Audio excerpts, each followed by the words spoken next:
네, 안녕하세요. IT전 방송 토크의 진행 맡고 있는 지식 PD 고성입니다. 자, 오늘 이번 주 마지막 방송인데요. 자, 오늘은 이제 요새 랜섬웨어를 가지고 랜섬웨어를 우리가 엔드포인트에서 어떻게 AI로 잘 막을 것인지, 또 최근 올해 이제 국내외 랜섬웨어 동향하고 또 기업들은 어떻게 대응을 하고 있는지 이런 얘기들을 오늘 세 분의 전문가 모시고 얘기를 나눌 건데요. 오늘은 특별히 이제 이 세 분하고 제가 미리 컨텐츠 퀄리티를 높이기 위해서 미리 사전에 제가 그 인터뷰를 다 했습니다. 인터뷰를 좀 편집을 했고, 오늘 그 중에서 이제 오늘 세 번째 세션, 오늘 실제로 그 AI로 엔드포인트에서 랜섬웨어를 탐지하고 차단하는 그 실제 데모를 오늘 이제 보여주실 SK 최재호 이사님 오늘 저랑 공동 MC로 같이 진행하겠습니다. 자, 오늘 안녕하세요, 최 이사님. 맞습니다. 네네네. 자, 먼저 우리 이제 오늘 세션 지나기 전에 네. 요새 보면 랜섬웨어가 그냥 옛날에는 랜섬웨어가 공격 위협 중에 하나이고 다양한 공격 랜섬웨어 다른 종류의 것들이 많았다고 느꼈는데, 네. 요즘은 뭐 이메일, 피싱, 뭐 다양한 루트로 침투를 하는데 네.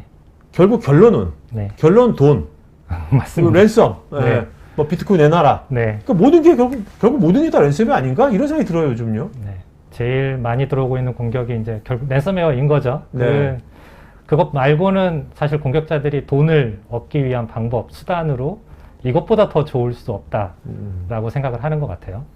그게 결국은 뭘까요? 그게 왜 지금 이게 랜섬웨어가 네. 이게 지금 막 돈을 얻기에 제일 좋은 수단이 왜 그런 것입니까? 최근에 이제 뭐 다음 세션 내용에도 나오겠지만 네네. RAS라고 하는 이 랜섬웨어를 각각 분업화하면서 이게 어떻게 돈을 벌기 위한 수단으로 서비스를 활용하면 되니까 내가 무슨 전문 지식을 갖추지 않아도 내가 조금만 투자하면 훨씬 더 많은 이익을 얻을 수가 있게 되는 거죠.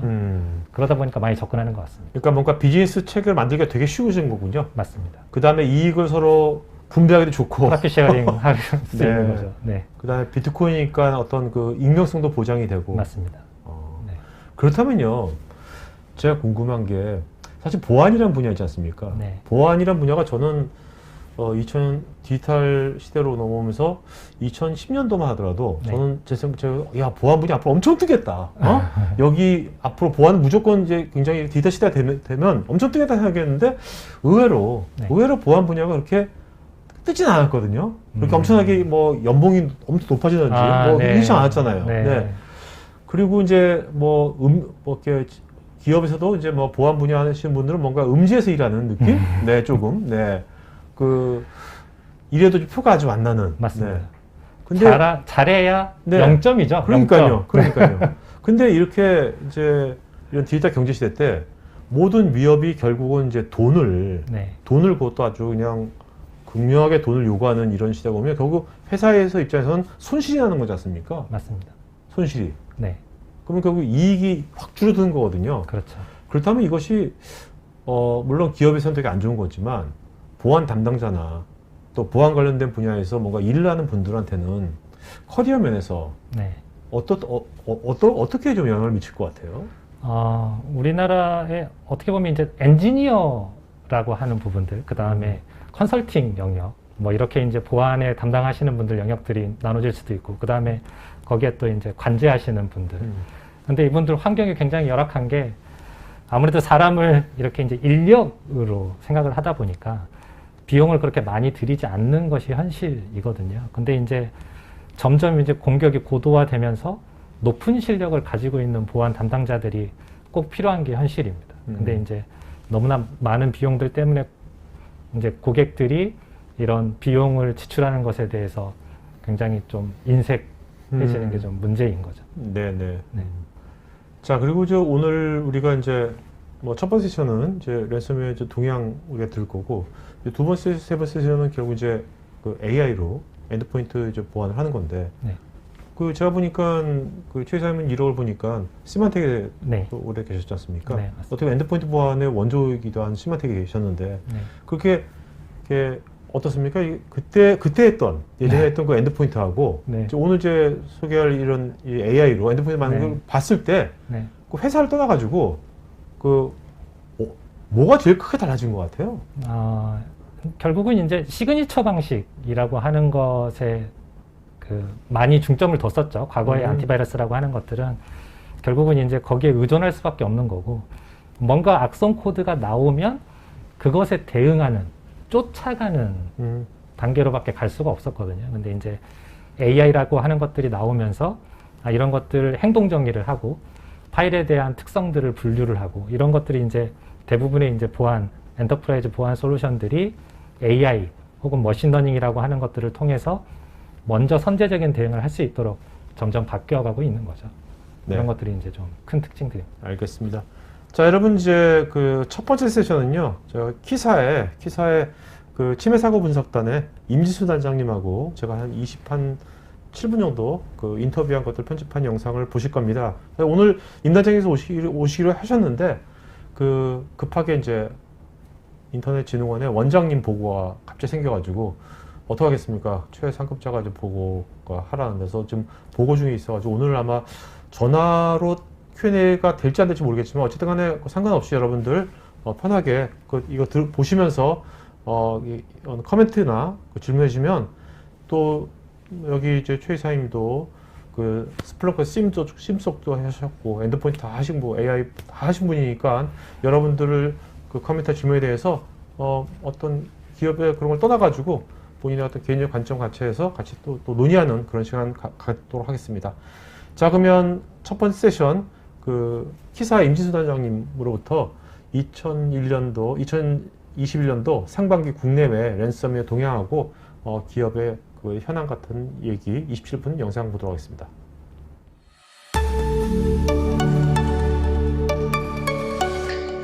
안녕하세요, 단장님. 안녕하십니까? 네.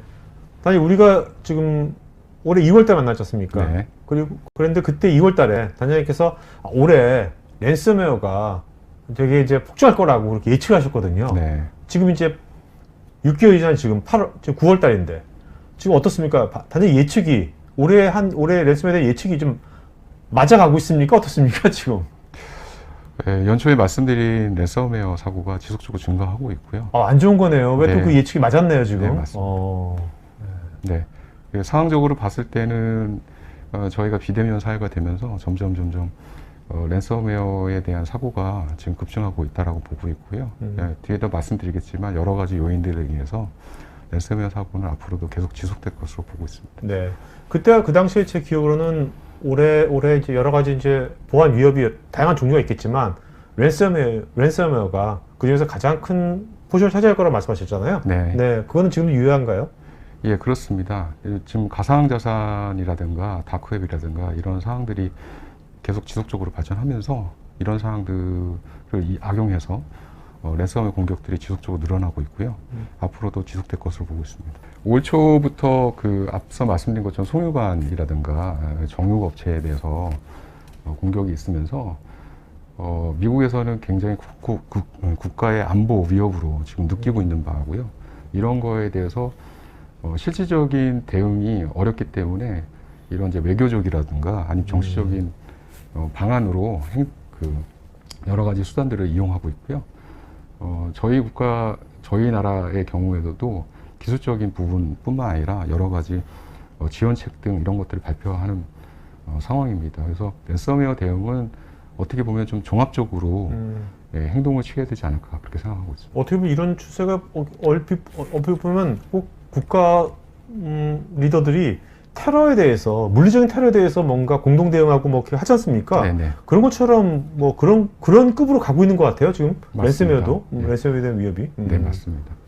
전 세계적으로 해외에서는 랜섬웨어 피해 현황을 이제 20년도 대비해서 102% 증가할 것으로 보고 있고요.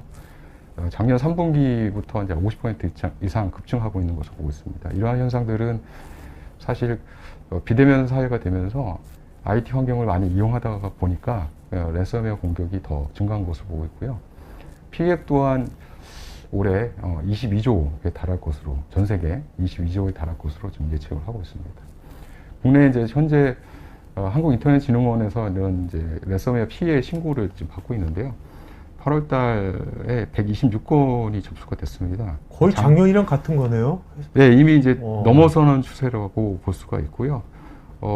이렇게 가면 올해 이제 분명히 넘어갈 거라고 보고 자, 있습니다. 근데 보면 19년도에서 20년, 작년으로 갔을 때 네. 39건에서 117건, 네. 거의 뭐 3배 정도 뛴 거 아닙니까? 예, 눈에 보이시는 것처럼 2020년도 1월 달에 그 코로나 발생 이후에 급증하고 있는 것을 볼 수 있습니다. 그게 코로나랑 어떤 상관관계가 있을까요? 이게 랜섬웨어가? 코로나 이후에 사이버 범죄가 2020년도에 30% 이상 사이버 범죄가 증가한 것으로 발표된 바 있는데요. 이런 환경들이 어떻게 보면은 두 가지 요인을 볼 수가 있는데, 첫 번째는 IT 환경들을 개인이나 기업들이 많이 사용한다. 두 번째는 가상자산이 급증하면서 이런 금전타치 목적의 사이버 범죄가 늘어나는 것으로 보고 있습니다. 그러니까 코로나랑 가상자산이 절묘하게 잘 딱 시기가 맞은 거네요. 네, 어떻게 보면. 맞습니다. 참고사항인데요. 전체적으로 저희가 미국의 랜섬웨어 공격지 송유관 육가공 업체 기반 시설이라고 볼 수가 있죠. 사실은 송유관 같은 경우에는 굉장히 큰 사고였던 것으로 기억하고요. 육가공 업체 같은 경우는 전 세계에 육류를 공급하는 업체였기 때문에 어떻게 보면은 에너지 분야, 그리고 이제 우리의 먹거리를 위협하는 그런 이제 기반 시설에 대한 공격으로 그렇게 여겨지고 있습니다.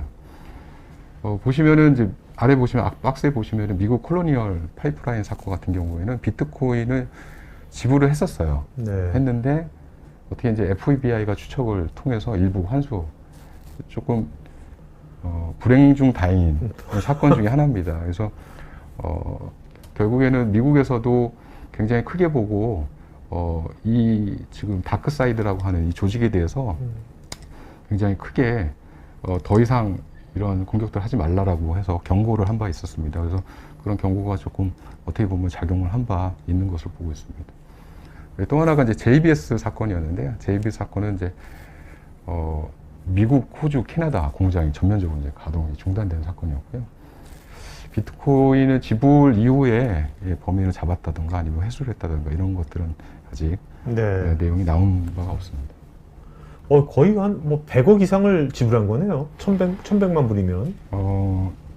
랜섬웨어가 과거에 이제 우리나라에 처음 상륙했을 때 이후에는 개인을 집중적으로 노렸다고 보면, 근래에는 이제 기업, 그리고 이제 사회 기반 시설을 노리고 있기 때문에 일정치가 않습니다. 그러니까 비트코인을 얼마를 지불해라 라고 하는 이 가격 자체도 일정치가 않기 때문에 대상을 보고 피해를 보고 지불 액수를 요구를 하기 때문에 큰 업체일수록 상당한 비트코인을 지불 요구를 할 가능성이 높습니다. 우리나라 같은 경우에는 여러 가지 사건들이 있었는데요. 특히 이제 중소기업 같은 경우에 이제 많이 피해가 있는 것으로 보고 있습니다. 전체 신고 건수 중에 81%가 중소기업 피해라고 볼 수 있고요.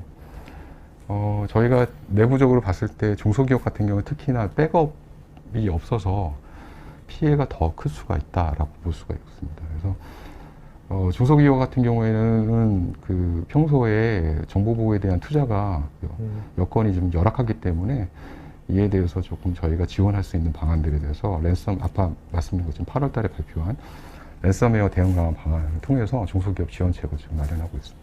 이번 장표는 이제 주요 사례입니다. 그 랜섬웨어가 어떻게 도대체 일어나는지 한번 보시면은 요즘에 이제 기업 같은 경우에는 이제 해외 지사를 둔 회사들이 많이 있습니다. 중소기업이나 중견기업 같은 경우 해외에 지사를 많이 두고 있는데요. 이러한 이제 해외에 있는 직원이 국내랑 연결된 경우가 많이 있습니다. 이제 AD, 여기 보시면 이제 AD 서버가 있는데 AD 서버는 이제 국내에 있던 거고요. 이 관리자는 해외에 있는 직원입니다. 근데 해외에 있는 직원 같은 경우에는 보안이 어떻게 보면 상대적으로 좀 취약할 수 있기 때문에 이런 이제 관리자 PC를 통해서 악성 코드가 감염이 되면서 국내에 있는 AD 서버가 잠식이 된 거죠. AD 그러니까 서버, 해외에 있는 관리자가 원래 AD 서버에 접근할 수 있는 관리자인 거죠? 맞습니다. 이제 업무를 하려고 보면은 AD 서버가 뭐냐면 이제 계정 관리 서버이기 그렇죠. 때문에 네. 직원 PC를 AD 서버를 통해서 계정 관리하시는 회사들이 있고요. 서버도 AD 서버를 통해서 계정 관리하는. 그러니까 서버가 많다 보니까 계정을 일일이 관리하기가 어렵기 때문에 이런 AD 서버를 이용하는 경우가 있는데요. 이런 AD 서버는 특히나 취약점이라든지 이런 것도 저희가 이제 보호나라 통해서 많이 발표를 해드리고 있는데, AD 서버가 문제가 되는 게 뭐냐면은 회사에 있는 전체적인 IT 자산을 접근하기가 굉장히 용이한 서버입니다. 그러니까 중앙관리 서버죠. 이런 중앙관리 서버가 탈취가 되면 직원이나 서버에 랜섬웨어를 감염시키기 굉장히 좋은 조건인 거죠. 그러면서 전체적으로 전사적으로 감염이 되면 몸값이 올라가게 되고 그 몸값을 지불하도록 종용을 하게 되는 상황입니다. 그래서 이런 이제 회사에 있는 AD 서버 말고도 회사에 있는 중앙관리 서버 같은 경우에는 특히나 접점이 된 관리자 PC도 중요하지만 이 중앙관리 서버를 관리 잘 하실 필요가 있다고 다시 말씀드립니다. 이러한 중앙관리 서버가 탈취가 되면 전사적으로 감염이 확산되기 때문에 주의하실 필요가 있습니다. 두 번째 거는 비대면 환경 말씀을 드렸는데요. 이런 비대면 환경이 되면서 RDP 같은 거를 열어놓고 쓰시는 경우가 많아요. 그러다 보니까 이 RDP는 이제 포트 스캔이 돼서 원격적으로 브루스포스 어택을 당합니다. 그러니까 뭐 이중 인증이 안 되고 ID 패스워드만 통해서 만약에 접속이 가능하다라고 하면 패스워드를 브루스포스 어택을 하는 네. 거죠. 그러면서 기업에 침투할 수 있는 조건을 만들어줘요. 그러면서 내부적으로 서버를 또 기업에 들어와서 확인을 하고 중앙관리 서버를 탈취를 해서 랜섬웨어를 감염하는 거죠. 근데 저게 오픈된 RDP를 스캔이 탐색이 되나 보죠? 저거를요? 그쵸. 나왔네? 네. 그냥 무방별하게 이렇게 열어놓게 되면 네. 스캔이 되면서 걔를 통해서 탈취가 되는 겁니다. 이런 이제 VDI라든지 VPN, 뭐 RDP 이런 것들이 다 악용이 되고요.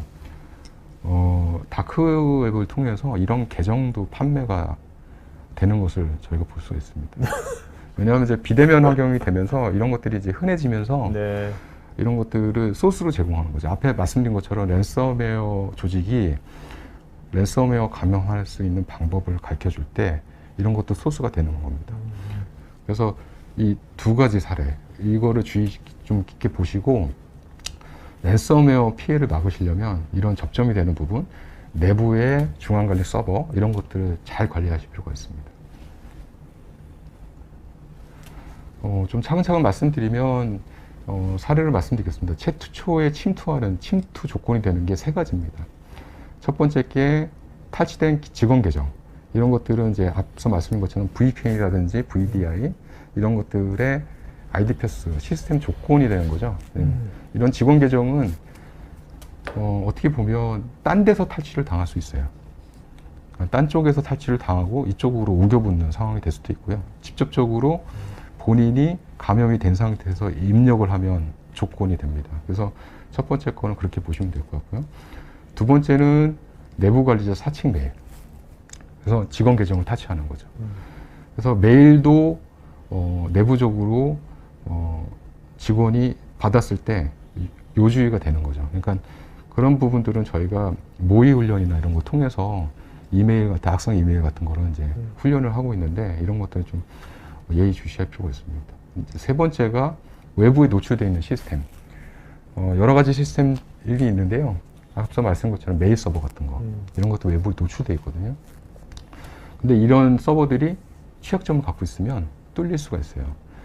이런 것들은 이제 저희가 정기적으로나 아니면 수시로 저희가 취약점에 대해서 보호를 통해서 알려드리고 있는데 저희가 이제 사건 조사를 나가 보면 네. 패치를 못한 경우가 있어요. 패치를 못하는 경우는 이제 실질적으로 내부적으로 그거를 패치하다가 보면 그렇죠. 업무하기가 어렵기 때문에 패치를 미루는 경우가 있습니다. 근데 이메일 같은 경우에는 저희가 패치를 발표한 이후에 걸렸던 사고가 있었어요. 패치를 했는데도? 그러니까 패치를 저희가 말씀드리고 네. 패치를 못한 그 2, 3일 사이에 네. 2, 3일 사이에 감염된 네. 케이스도 있었어요. 네. 그렇게 보면은 패치가 발표된 이후에 빨리 조치를 해야 되는데 현실적으로 어려운 부분이 좀 있습니다. 그래서 이런 부분들은 내부적으로 조금 좀 절차라든지 이런 거 검토를 좀 해주셨으면 좋겠어요. 아니 뭔가 이렇게 패치를 뭔가 자동화시키는 뭔가 그런 뭔가를 좀 활용한다든지 그래야 될 것 같은데요. 근데 이제 실질적으로 내부에 운영하시는 분들은 그걸 이제 자동화했을 때 만약에 자동화 시스템을 통해서 그러니까 보안 패치를 했는데 동작을 안 하게 되면 예, 업무가 마비가 되고 서비스가 마비가 되기 때문에 아마 부담감을 많이 느끼시는 것 같아요. 근데 이런 부분들이 근데 이런 보안 취약점들이 어떻게 보면 타겟이 될 수가 네. 있는. 그럼 이거는 지금 말씀하신 뭐 메일 서버나 이런 것들은 온프리미스에 있는 것에 해당되는 거예요? 아니면 클라우드를 써도 이런 것이 또 해당되는 겁니까? 많은 경우가 두 가지 다 해당됩니다. 네, 두 가지 다 해당이 되고요. 근데 이제 온프라미스 같은 경우에는 본인들이 직접 하셔야 되는 거고 클라우드에 있는 경우들은 이제 동시다발적으로 같이 패치가 될 수가 있기 때문에 확률이 조금 다른 측면이 있는데 둘 다 네. 타겟이 될 수가 있습니다. 알겠습니다. 네, 다음은 이제 정찰 및 전파입니다. 이게 APT 조건인데요. 이제 내부적으로 정찰을 하게 됩니다. 이런 정찰 조건들이 이제 중앙관리 서버. 이 APT의 주요 타겟이 되는 것이 중앙에서 제일 많이 붙는 서버입니다. 과거에 여러 가지 사건들이 있었는데요. 다 조건들이 똑같았었습니다. 이러한 중앙관리 서버가 문제가 되고요. 이 중앙관리 서버에 두 가지 조건이 있습니다. 여기 뭐 써있지는 않지만 일단은 첫 번째 조건이 취약점, 두 번째 조건은 계정 관리입니다. 계정 관리를 너무 이렇게 표현하면 좋을지 모르겠지만 방만하게 주시는, 너무 많이 과도하게 주시는 경우. 아까 계정 관리를 할 수 있는 관리자를 네, 관리자를 권한을 많이 주거나 아니면 권한을 많이 줬을 경우에는 그 계정 관리자 하나하나가 다 타겟이 돼서 권한이 많이 줬기 때문에 내부에 있는 그렇죠. 전체 서버에 달라붙을 수 있는 상황입니다.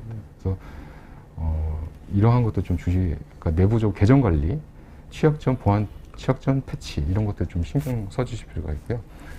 그리고 이제 전파 방식입니다. 전파 방식은 이게 좀 아쉬운데요.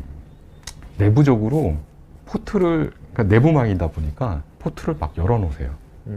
예를 들면 SMB, 뭐 SSH, 텔넷 뭐 이런 것들을 열어놓으세요. 내부망이니까 안전하다고 생각해요. 근데 내부망에 침투한 해커의 입장에서 보면 스캔이 가능합니다. 그러다 보면 이런 것들이 다 악용이 될 수가 있는 거예요. 그러다 보면 내부망이지만 내부망이 아닌 거죠. 그러니까 옛날 같이 우리가 내부에서만 딱 안전하게 다 같이 근무했을 때는 그래도 안전했는데 네. 요즘 뭐 재택근무하고 원격근무 많이 하니까 이게 뚫리기가 쉬운 거잖아요. 네. 한번 뚫리면 아까 같이 이렇게 내부가 완전히 그렇게 다 방치돼 버리면 굉장히 위험하겠네, 진짜. 이것도 근데 저희는 이제 사건 조사 하다 보면 이해는 갑니다. 왜냐하면 이제 업무를 편하게 하려다 보면 그런 부분들을 열어놓을 수 있는데 만약 그렇다고 하더라도 쓰고 난 다음에는 닫으실 필요가 있는 거죠. 그래서 상시적으로 열어놓는 거는 안 하셨으면 좋겠다라고 말씀드리고요. 내부적으로 지금 전파됐을 때 문제가 되는 게 또 하나가 이제 파일리스 악성 코드입니다. 저희도 되게 체증하기가 되게 어려운데 파일이 없고 메모리 상에서만 움직여요. 그러다 보면 메모리가 꺼지거나 아니면 서버가 다운되거나 이런 경우에는 메모리가 지워지기 때문에 악성 코드가 체증이 어렵죠. 그러다 보면 악성 코드를 추적하는 입장에서 원인 조사가 잘 안 되는 케이스가 있습니다. 근데 이런 것들까지 나타나기 때문에 파일리스 악성 코드까지 악용해서 지금 나오게 있기 때문에 이런 것 좀 주의하실 필요가 있습니다. 그 다음에 이제 목적을 달성했으면 뭐 랜섬 암호화를 하거나 아니면 기밀 정보를 유출하거나 뭐 이런 것들을 하죠. 그러면서 아까 앞에서 말씀드린 것처럼 삼중 협박에 들어가는 겁니다. 이런 것들은 이제 요즘 근래에 보면은 직접적으로 얼마를 달라 이렇게 얘기하지 않고요. 연락할 수 있는 주소를 줍니다. 그걸 통해서 연락을 하면 그때서야 이제 얘기를 하는 거죠. 그러니까 딜을 하는군요. 네, 그때서야 딜을 하고요. 어떤 경우는 이런 경우도 봤는데 며칠까지 얼마를 입금해라 라고 해서 안 하다 보면 날짜를 또 밀어줘요. 가격을 깎고 이런 경우까지 봤는데 되게 어떻게 보면은 랜섬웨어 사고는 일반적인 어떻게 보면 사이버 공격하고 좀 다르게 사람의 심리를 이용하기 때문에 굉장히 기업 입장이나 개인 입장에서 굉장히 힘들고 그런 과정들을 같이 겪을 수가 있어요. 그래서 이런 것들을 초반에 예방하는 것이 가장 중요하다고 볼 수 있습니다. 지금부터 어떻게 대응할 것인가라고 보는데, 이제 요 첫 번째 거는 기업에 해당되는 부분입니다. 기업은 여러 가지 소프트웨어나 하드웨어를 이제 공급받아서 사용하게 되는데요.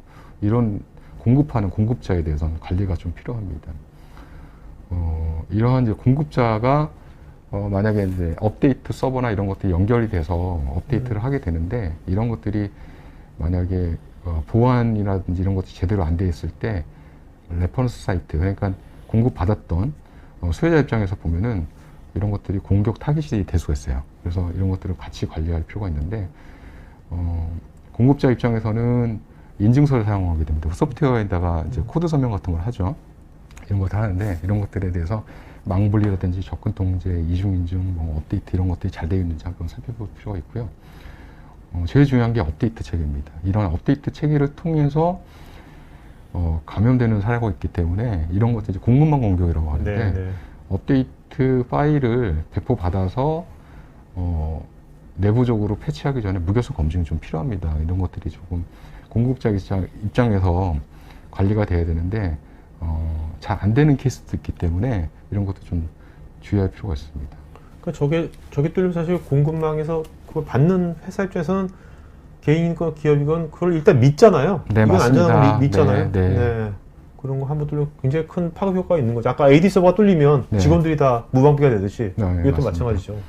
아까 이제 앞서 말씀드린 것처럼 작년 말 사고긴 한데 솔라인즈 오리온 플랫폼 사고 있었습니다. 이제 국내에는 그렇게 사용자가 그렇게 많지 않았는데 해외의 경우에는 굉장히 큰 사고였던 게, 공급받았던 정부기관이라든지 업체가 굉장히 많았어요. 큰 기업들이 많았어요. 솔라인즈라는 회사가 해외에서는 유명한 회사였거든요. 그래서 그 회사가 내부적으로 정확하게 아직 다 밝혀진 바는 없는데, 내부적으로 침투가 되면서 소스 코드를 좀 건드린 상황이 있었던 것 같아요. 제가 보기에는. 그래서 그런 부분들이 공급이 되면서 침투 조건이 된 거죠. 이러한 조건들이 되면 레퍼런스 사이트, 굉장히 많은 레퍼런스 사이트가 동시에 타깃이 될 수 있는 경우이기 때문에 굉장히 예의주시할 필요가 있습니다. 네. 네, 다음은 외부에 노출되어 있는 부분인데요. 외부에 노출되어 있는 시스템, 그러니까 비대면 환경이 되면서 이런 것들이 외부에 노출되어 있는 케이스들이 많이 있는데, 접근 제어, 이중인증, 업데이트. 세 가지 중에 가장 중요한 게 뭐냐라고 찝으면 저는 이중인증이라고 생각을 합니다. 어떻게 보면 쉬우면서도 안 하는 부분인데요. 아까 말씀드린 것처럼 아이디 패스워드만 가지고 이런 외부 노출 시스템을 관리하다 보면 문제가 돼요. 그래서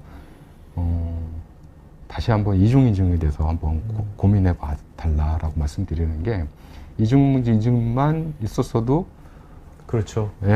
해커가 어려운 부분이 있어요. 그래서 이런 부분들은 조금 다시 한번 좀 봐주셨으면 좋겠습니다. 요새 또 해커가 또 이제 요새 또 봇들도 굉장히 많이 이용하잖아요. 네, 맞습니다. 봇들도 막 이용해서 막 계속해서 그냥 달라붙으니까. 네. 근데 봇이 뭐 이중인증하면 사람에게 그거 쉽지 않을 것 같거든요. 제가 이제 라스 말씀을 드렸잖아요. 근데 이 타겟이 되는 걸 어떻게 선정하느냐, 이제 가만히 보면 일단 먼저 스캔을 합니다. 스캔을 해서 어디가 좀 취약한지에 대해서 먼저 살펴보고 들어가기 때문에, 말씀하신 것처럼 전 세계적으로 유명한 본넷이 있어요.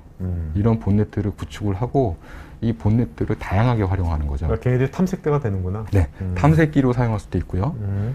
유포지, 뭐 경유지, 디도스 공격 매체 이런 것도 다 다양하게 사용하기 때문에 이 다크웹에서 이 본넷을 사고 팔아요. 그래서 이 본넷들이 근본적으로 인프라가 되고 저변의 인프라가 되고 이런 것도 공격 매체로 사용하기 때문에 본넷도 저희가 제거하려고 노력을 많이 하는데, 이런 것들은 기계적으로 본넷만 만드는 또 조직이 있어요.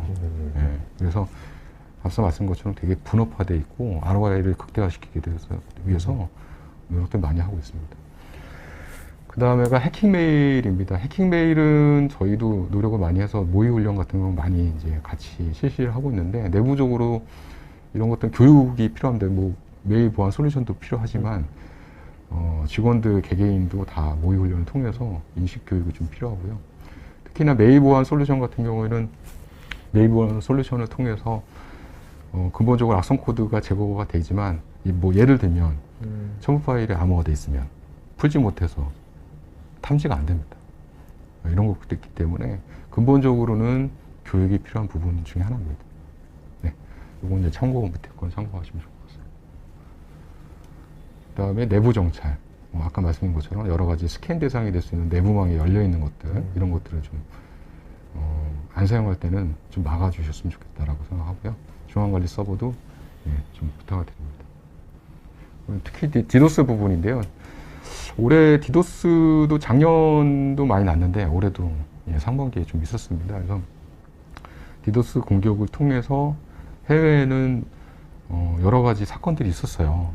그러니까 뭐 증권이라든지 이런 것들이 마비되거나 이런 사건들이 있었었는데 국내에는 상대적으로 디도스에 대해서 잘 인프라가 돼 있어요. 대응하는 인프라가 잘 돼 있다고 볼 수 있는데 그래도 이런 것들이 만약에 랜섬 디도스를 통해서 사전에 협박이 있거나 이런 거 있으면 저희 한국인터넷진흥원에 신고를 해주시면 사전 대응에 조금 더 용이하게 만들 수 있기 때문에 그 중소기업이 협박을 받아도 아니면 대기업인 간에 키사에다가 협조를 요청하면 그걸 도와주시잖아요. 네. 그건 뭐 무료로 도와주는 거예요? 아니면 나중에 뭐 네네. 저희가 사이버 대피소라고 해서 무료로 저희가 사업을 하고 있습니다. 그래서 사이버 대피소에 디도스 대응 장비가 있어요. 그래서 디도스 대응 장비를 통해서 디도스가 들어오더라도 사전에 앞에서 차단하는 시스템을 갖고 있기 때문에 중소기업 같은 경우 이렇게 도움을 받을 수 있습니다.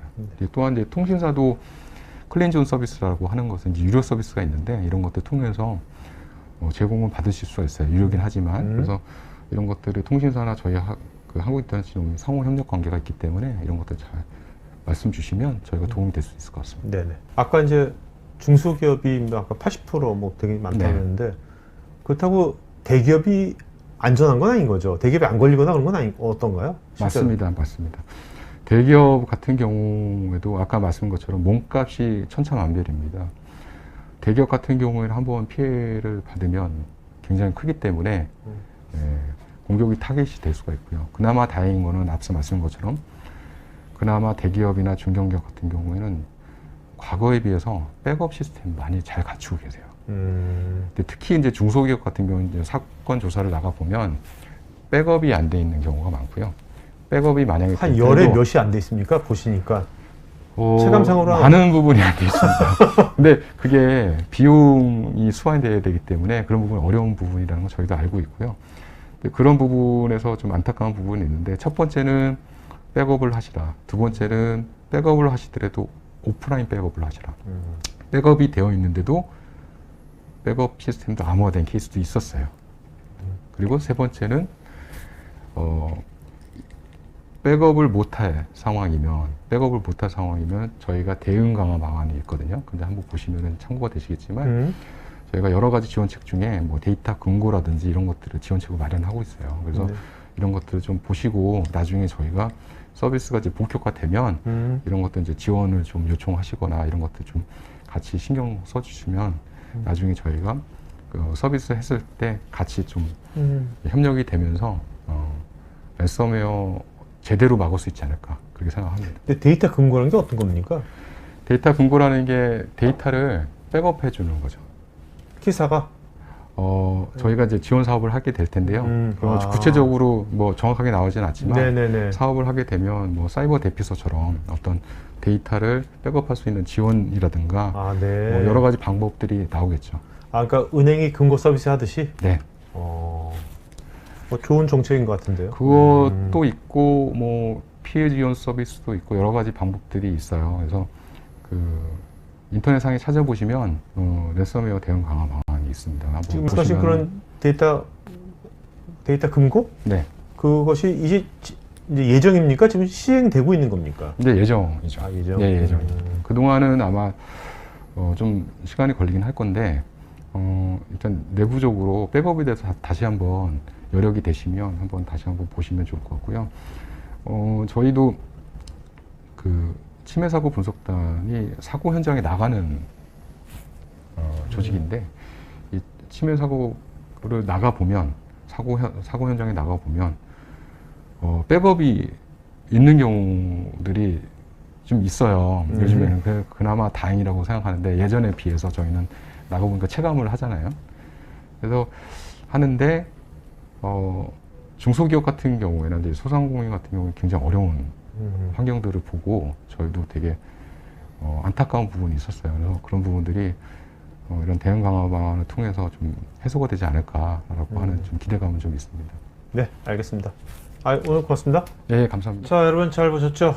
오늘 아까 말씀드렸죠. 오늘 단장님께서 오늘 QA를 하시려고 했는데 인터넷진흥원의 원장님 특별 긴급 보고가 있어가지고요. 지금 보고 중이어가지고 오늘 전화로도 참여를 할 수가 없어가지고 오늘 여러분 질문하신 것 중에서 오늘 또 저희 같이 공유해 주신 분은 SK 최 이사님께서 이 질문에 대해서 본인의 이제 그동안 이제 보안 경험에서 우러나온 답변 좀 해주시겠습니다. 자, 양정수님께서요. 랜섬웨어 공격을 전문적으로 하는 해커를 보안 솔루션을 제공하는 IT 기업이 근본적인 퇴치를 위한 노력이 같이 이루어져야 하지 않을까요? 네. 네. 굉장히 어려운 얘기죠. IT 기업이 해커들을 잡으러 다닐 수는 없는 거니까. 근데 이제 정부 쪽에서도 이제 많은 지원 대책들을 내놓고 있어요. 그래서 저번 7월에 아마 대응책 관련된 내용들을 내놓았고, 그래서 IT 이제 보안 솔루션 업체들도 모이고, 그 다음에 그런 소규모 기업들을 지원하기 위한 대비책 같은 것들을 만들고 있거든요. 그리고 또 최근에 비트코인 다루는 그런 회사들한테서도 ISMS 같은 인증들 받도록 하고, 그 다음에 이제 그런 것들을 양지로 올리고 있는 내용들이 포함되고 있거든요. 그래서 IT 기업뿐만 아니라 정부에서도 대응적인 측면으로 같이 노력을 현재 하고 있다라고 말씀드릴 수가 있을 것 같습니다. 이거 무식한 질문일 수 있지만 비트코인이 사실 익명성이 보장이 되기 때문에 네. 지금 그런 거 아니에요? 네. 근데 만약에 이런 이제 가상화폐가 실물 경제에 완전히 편입이 돼버리면 네. 우리 지금 은행에서 실명제로도 하듯이 맞습니다. 그것도 그렇게 될 수가 있을까요? 지금 제가 알기로는 요번에 이제 약 40억의 업체가 이제 대상이 되는 거고, 그 대상들이 은행과도 같이 연계해서 서비스를 하고 있는 것으로 알고 있거든요. 그렇다는 거는 결국 이제 실명화 해야만 보호를 받을 수 있다라는 측면으로 넘어가지 않을까라고 생각이 됩니다. 근데 어쨌든 실명을 하지 않더라도 이용을 할 수 있는 거잖아요. 맞습니다. 네. 자, 심사원님께서요. 패치 관리가 중요하지만 패치하면서 무결성 검증과 적용 전에 서비스 영향 여부 평가 등이 필수적일 텐데요. 이런 절차를 어느 정도라도 자동화하고 체계하는 방법이 있을까요? 네.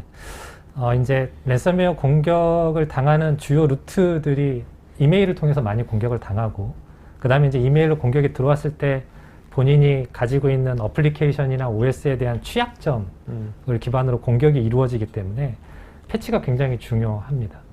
근데 이제 이 패치를 적용할 때 방금 얘기하신 것처럼 서비스에 대한 영향 여부가 확실히 이제 문제가 되는 거거든요. 엔드포인트보다는 서버 쪽이 더 영향을 많이 받는 거고. 그래서 저도 과거에 이제 PMS 쪽을 다룰 때 이런 것들을 단계를 나눠서 1단계에 먼저 적용 대상이 되는 시스템을 먼저 선정하고, 2단계는 크리티컬한 서버나 시스템들을 패치하는 것으로 이렇게 단계를 나눠서 적용하시면 어느 정도 안정된 패치를 하실 수가 있습니다. 어쨌든 간에 특히 이제 대기업이야 인력도 많고 그러지만 중소중견기업마다도 쉽지 않지 않습니까? 네, 맞습니다. 그래서 앞으로는 중소중견기업일수록 어떤 이런 자동화라든지 네. 아니면 나중에 AI나 이런 것들의 어떤 도움을 최대한 스마트하게 잘 많이 활용하는 게 되게 중요할 것 같아요. 네, 인력 갖고는 안 될 테니까. 네, 맞습니다. 윤성원님께서요. 단장님께서 현재 공공기관에서 현재같이 다양하게 변화되는 인프라 환경에서 보안을 강화하기 위해서 가장 시급해야 할 것이 무엇이라 생각하시는지요? 인력의 보강은 한계가 있고 기술은 하루가 다르게 발전하는데 보안 담당자가 제일 우선적으로 갖춰야 할 자질은 무엇일까요? 이건 단장님 의견이 아니라 오늘 회사님 관점에서 말씀해 주시면. 네. 결국 이제 많은 학습이 좀 필요합니다. 근데 이제 보안 담당자가 해야 될 일들이 너무 많거든요. 가지고 있는 솔루션들이 너무 많다 보니까 그 솔루션 하나하나를 정책을 세우고 그 다음에 정책을 컨트롤 하는데 제일 많은 시간들을 소비하다 보니까 결국은 학습할 시간들이 많이 모자라지는데요. 결국은 제가 보기에는 보안에서는 가시성이라고 하는 게 제일 우선시 되는 것 같습니다.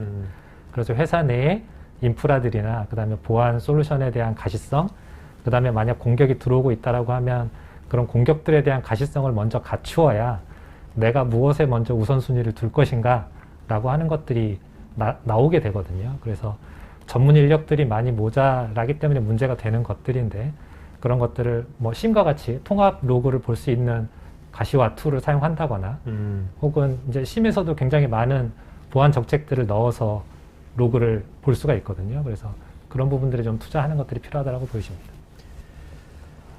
최영빈님, 근데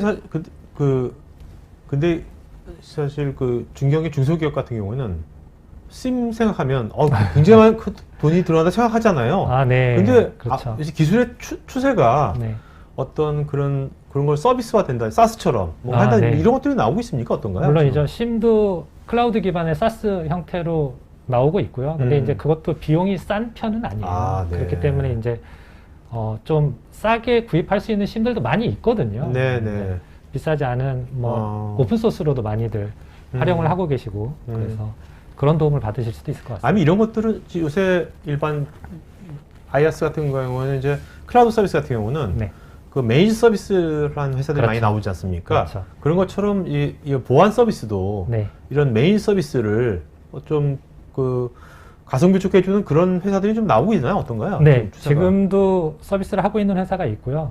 SK에서도 마찬가지로 지금 클라우드 기반의 센티넬1을 만약에 구입하신 경우에는 저희가 그런 매니지드 시큐리티 서비스라고 하는 그 서비스를 같이 제공해 드리고 있습니다. 네네. 자, 그 다음에 최영빈님께서요. 신규 변종 랜섬웨어들이 VPN 취약점, 윈도우 서버, RDP를 통해서 기업 네트워크로 침입하고 첨부 파일 피싱이라든지 악성 파일 다운로드로 감염이 되는 경우가 있는데요.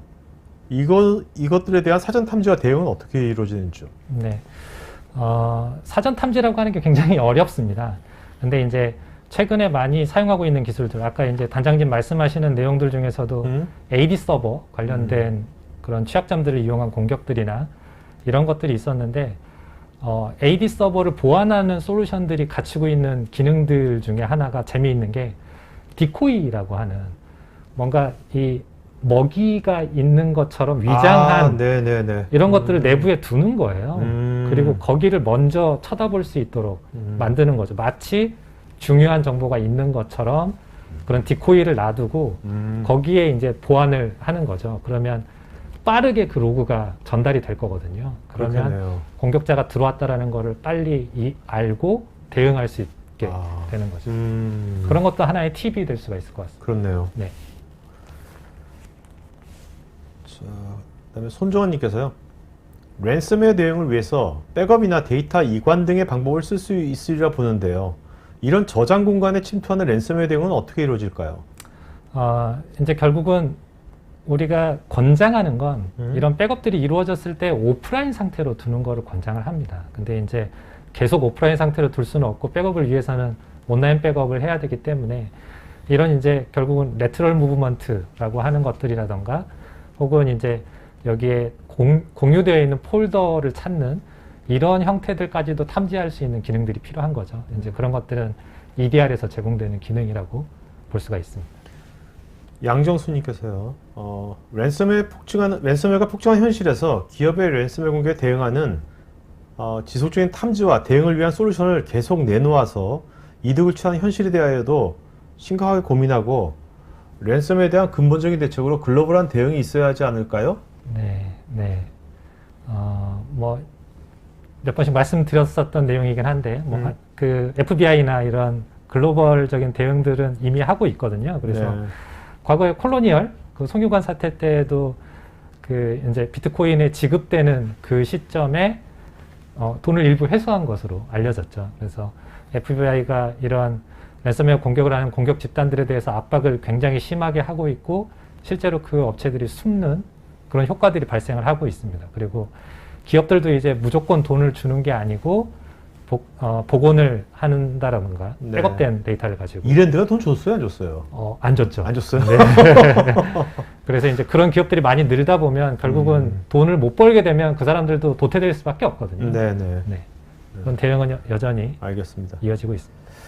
자, 그러면 여기까지 일단 여러분들 지금 센티널1이나 아까 엔드포인트 보안에 대해서 질문들은요, 이따가 두 번째 세션이 마치고 Q&A 시간 때 한꺼번에 다 같이 답변 드리도록 하고요. 자, 이제 우리 실제 데모하고요. 네. 데모하고 또 센티널1의 박정수 이사님 실제로 어떻게 이제 이것이 엔드포인트 보안에서 AI로 어떻게 막는지 이런 얘기들 방안을 얘기할 거 아닙니까? 네네. 근데 이따가 이제 데모도 보여주시겠지만 궁금한 건 이제 오늘 이분들께서 또 들으시고 이제 새로운 어프로치니까 네. 이걸 한번 백문이불여일견하고 체험을 해봐야 될 것 같은데 네. 그 POC 프로그램이 있는 것 같은데 네. SKI에서 네, 맞습니다. 오늘 설문에도 있고요. 네. POC가 어떻게 하는 겁니까? 어떤 식으로 합니까? POC를? POC는 이제 고객이 원하는, 고객이 이런 기능들을 갖췄으면 좋겠다라고 하는 리스트, 그 다음에 저희 센티넬1 혹은 SKI에서 제공해드리는 이런 특별한 특징들을 어떻게 점검할 수 있느냐에 대한 리스트들을 가지고 고객들이 점검할 수 있도록 도와드리고 있고요. 그래서 이제 지금 가장 핵심이 되는 게 랜섬웨어를 얼마나 잘 탐지하고 차단하느냐, 그 다음에 얼마나 잘 복구하느냐에 초점을 맞춰서 그런 프로프 오브 컨셉, 그 컨셉에 맞도록 진행을 해드리고 있습니다. 그럼 그런 것들을 보통 이제 고객의 엔드포인트가 여러 개 있을 거 아닙니까? 네. 그런 거 이제 몇 대 이제 이거를 그렇죠. 해가지고 하는 겁니까? 시범적으로 이제 그 환경에 맞는 PC에 설치를 해서 세대, 뭐 많게는 뭐 20, 30대까지 설치를 한 해서 기간은 얼마 정도 하십니까? 보통 2주 정도. 2주 정도? 네. 네. 어쨌든 그렇게 되면 확실하게 어떤 이런 것에 대한 또 리포트가 다 나올 거니까 물론이죠. 네. 확실하게 이론을 듣는 것보다는 맞습니다. 고객 입장에서 확실하게 뭔가 이것에 자기가 어떻게 해야 될 것인지에 대한 그렇죠. 뭐랄까요? 우리 환경에 확신이랄까? 적합한지를. 네. 그런 게 나올 것 같은데. 네, 맞습니다. 자, 그러면 여러분들 여러분 질문 되게 많이 있는데요. 오늘 최대한 많은 분 답변 드릴 거니까요. 또 먼저 데모하고 센티넬1에 박정수 이사님하고 저하고 토크한 것들, 또 최쌤하고 실제 데모한 것들, 그래서 두 개 영상 토탈해서 한 인터뷰한 것이 한 51분 되니까요. 51분 보시고 여러분들 질문에 대한 Q&A 종합적으로 최쌤이랑 같이 나누도록 하겠습니다. 자, 그럼 영상 보실까요?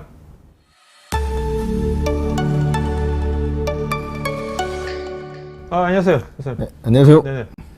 이사님, 요새 보면 랜섬웨어가 옛날에는 뭐 다양한 보안 공격 유형이 되게 많은 것 같았는데 랜섬웨어도 그거의 한 부분인 것 같은데 요즘 네네. 느낌은 그냥 모든 게 다 랜섬웨어 같아. 모든 게 다 랜섬웨어.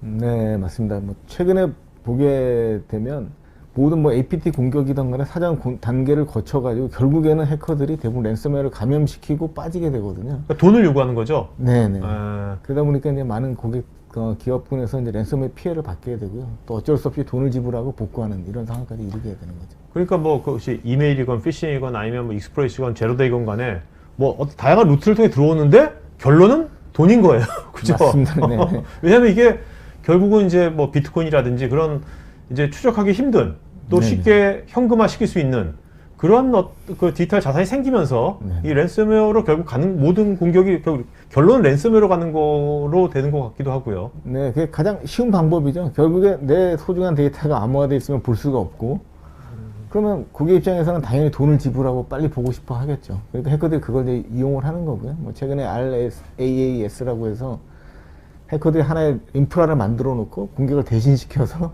돈을 나눠 가지는 이런 수익 모델까지 등장하고 있으니까 말씀하신 대로 어떤 행위를 통해서 침투하던 간에 결국엔 랜섬웨어를 감염시키고 그렇죠. 예, 돈을 받으려고 하는 거죠. 그러니까 어떻게 보면 공격이 굉장히 더 뭐랄까요? 뭐라고 표현해야 되나? 점점 이제 정교해지고 네. 네. 치사해졌다 그럴까? 그렇죠. 그리고 재밌는 거는 랜섬웨어 감염시킨 다음에 돈을 안 내면 DDoS 공격을 한다거나 아니면 훔친 정보를 다크웹 같은 데 뿌려가지고 고객을 압박한다거나 이런 행위까지 이제 일어나고 있는 거죠. 어떻게 보면 보안이 그동안은 이제 음지에서 한다 그랬는데 사실 보안이 돈 버는 거 무슨 상관이야 했는데 아니 돈을 기업이 줘버리면 그만큼 손실이 나는 거지 않습니까? 이제는 그렇죠. 보안이 더 중요해진 것 같기도 하고. 예, 뭐 예. 최근에 데이터를 보게 되면 뭐 레빌이라든가 이런 랜섬웨어는 엄청난 수익을 거두고 있거든요. 매년 뭐 수천억 달러의 돈을 이제 벌고 있으니까 그런 거 보더라도 정말 공격이 점점 무서워지고 있습니다. 네. 자, 오늘 이게 이제 엔드포인트 타겟 지능형 랜섬웨어 공격을 막는다고 했는데 AI로 네. 센티넬1이 이 엔드포인트라는 개념이 이게 그러면 PC만 막아주는 겁니까?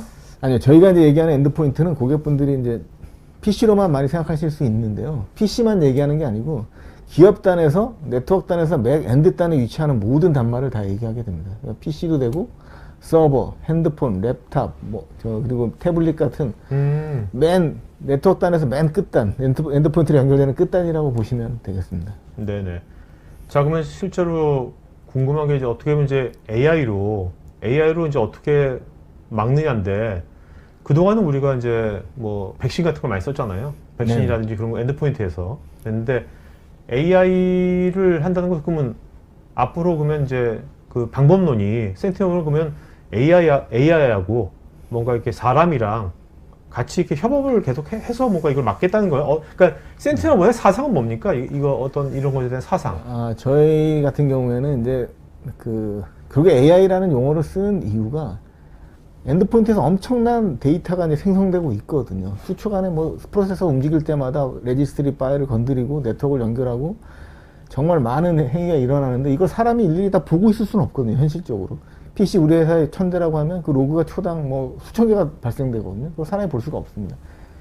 이런 부분들을 AI 엔진에서 사람이 볼 수 없는 부분들을 AI 엔진에서 분석을 하게 되고요. 거기서 사람이 볼 수 있는 의미 있는 데이터를 추출해내고 사람은 그 뒷단에서 AI가 생성한 데이터 중에서 정말 공격이라고 판단할 수 있는 것만 대응할 수 있도록 만들어 주자는 거죠. 그런 컨셉으로 이해하시면 되겠습니다.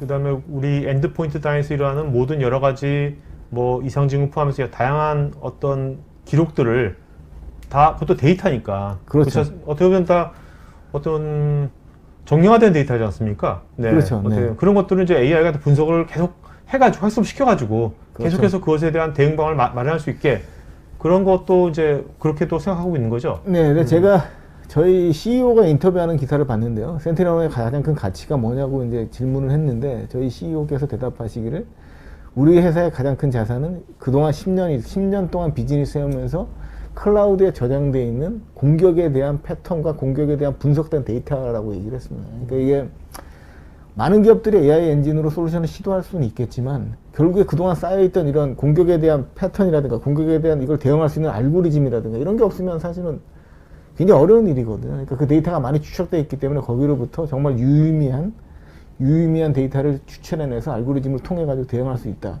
이게 그냥 가장 큰 가치라고 이제 말씀을 드리는 걸 제가 봤었습니다. 네.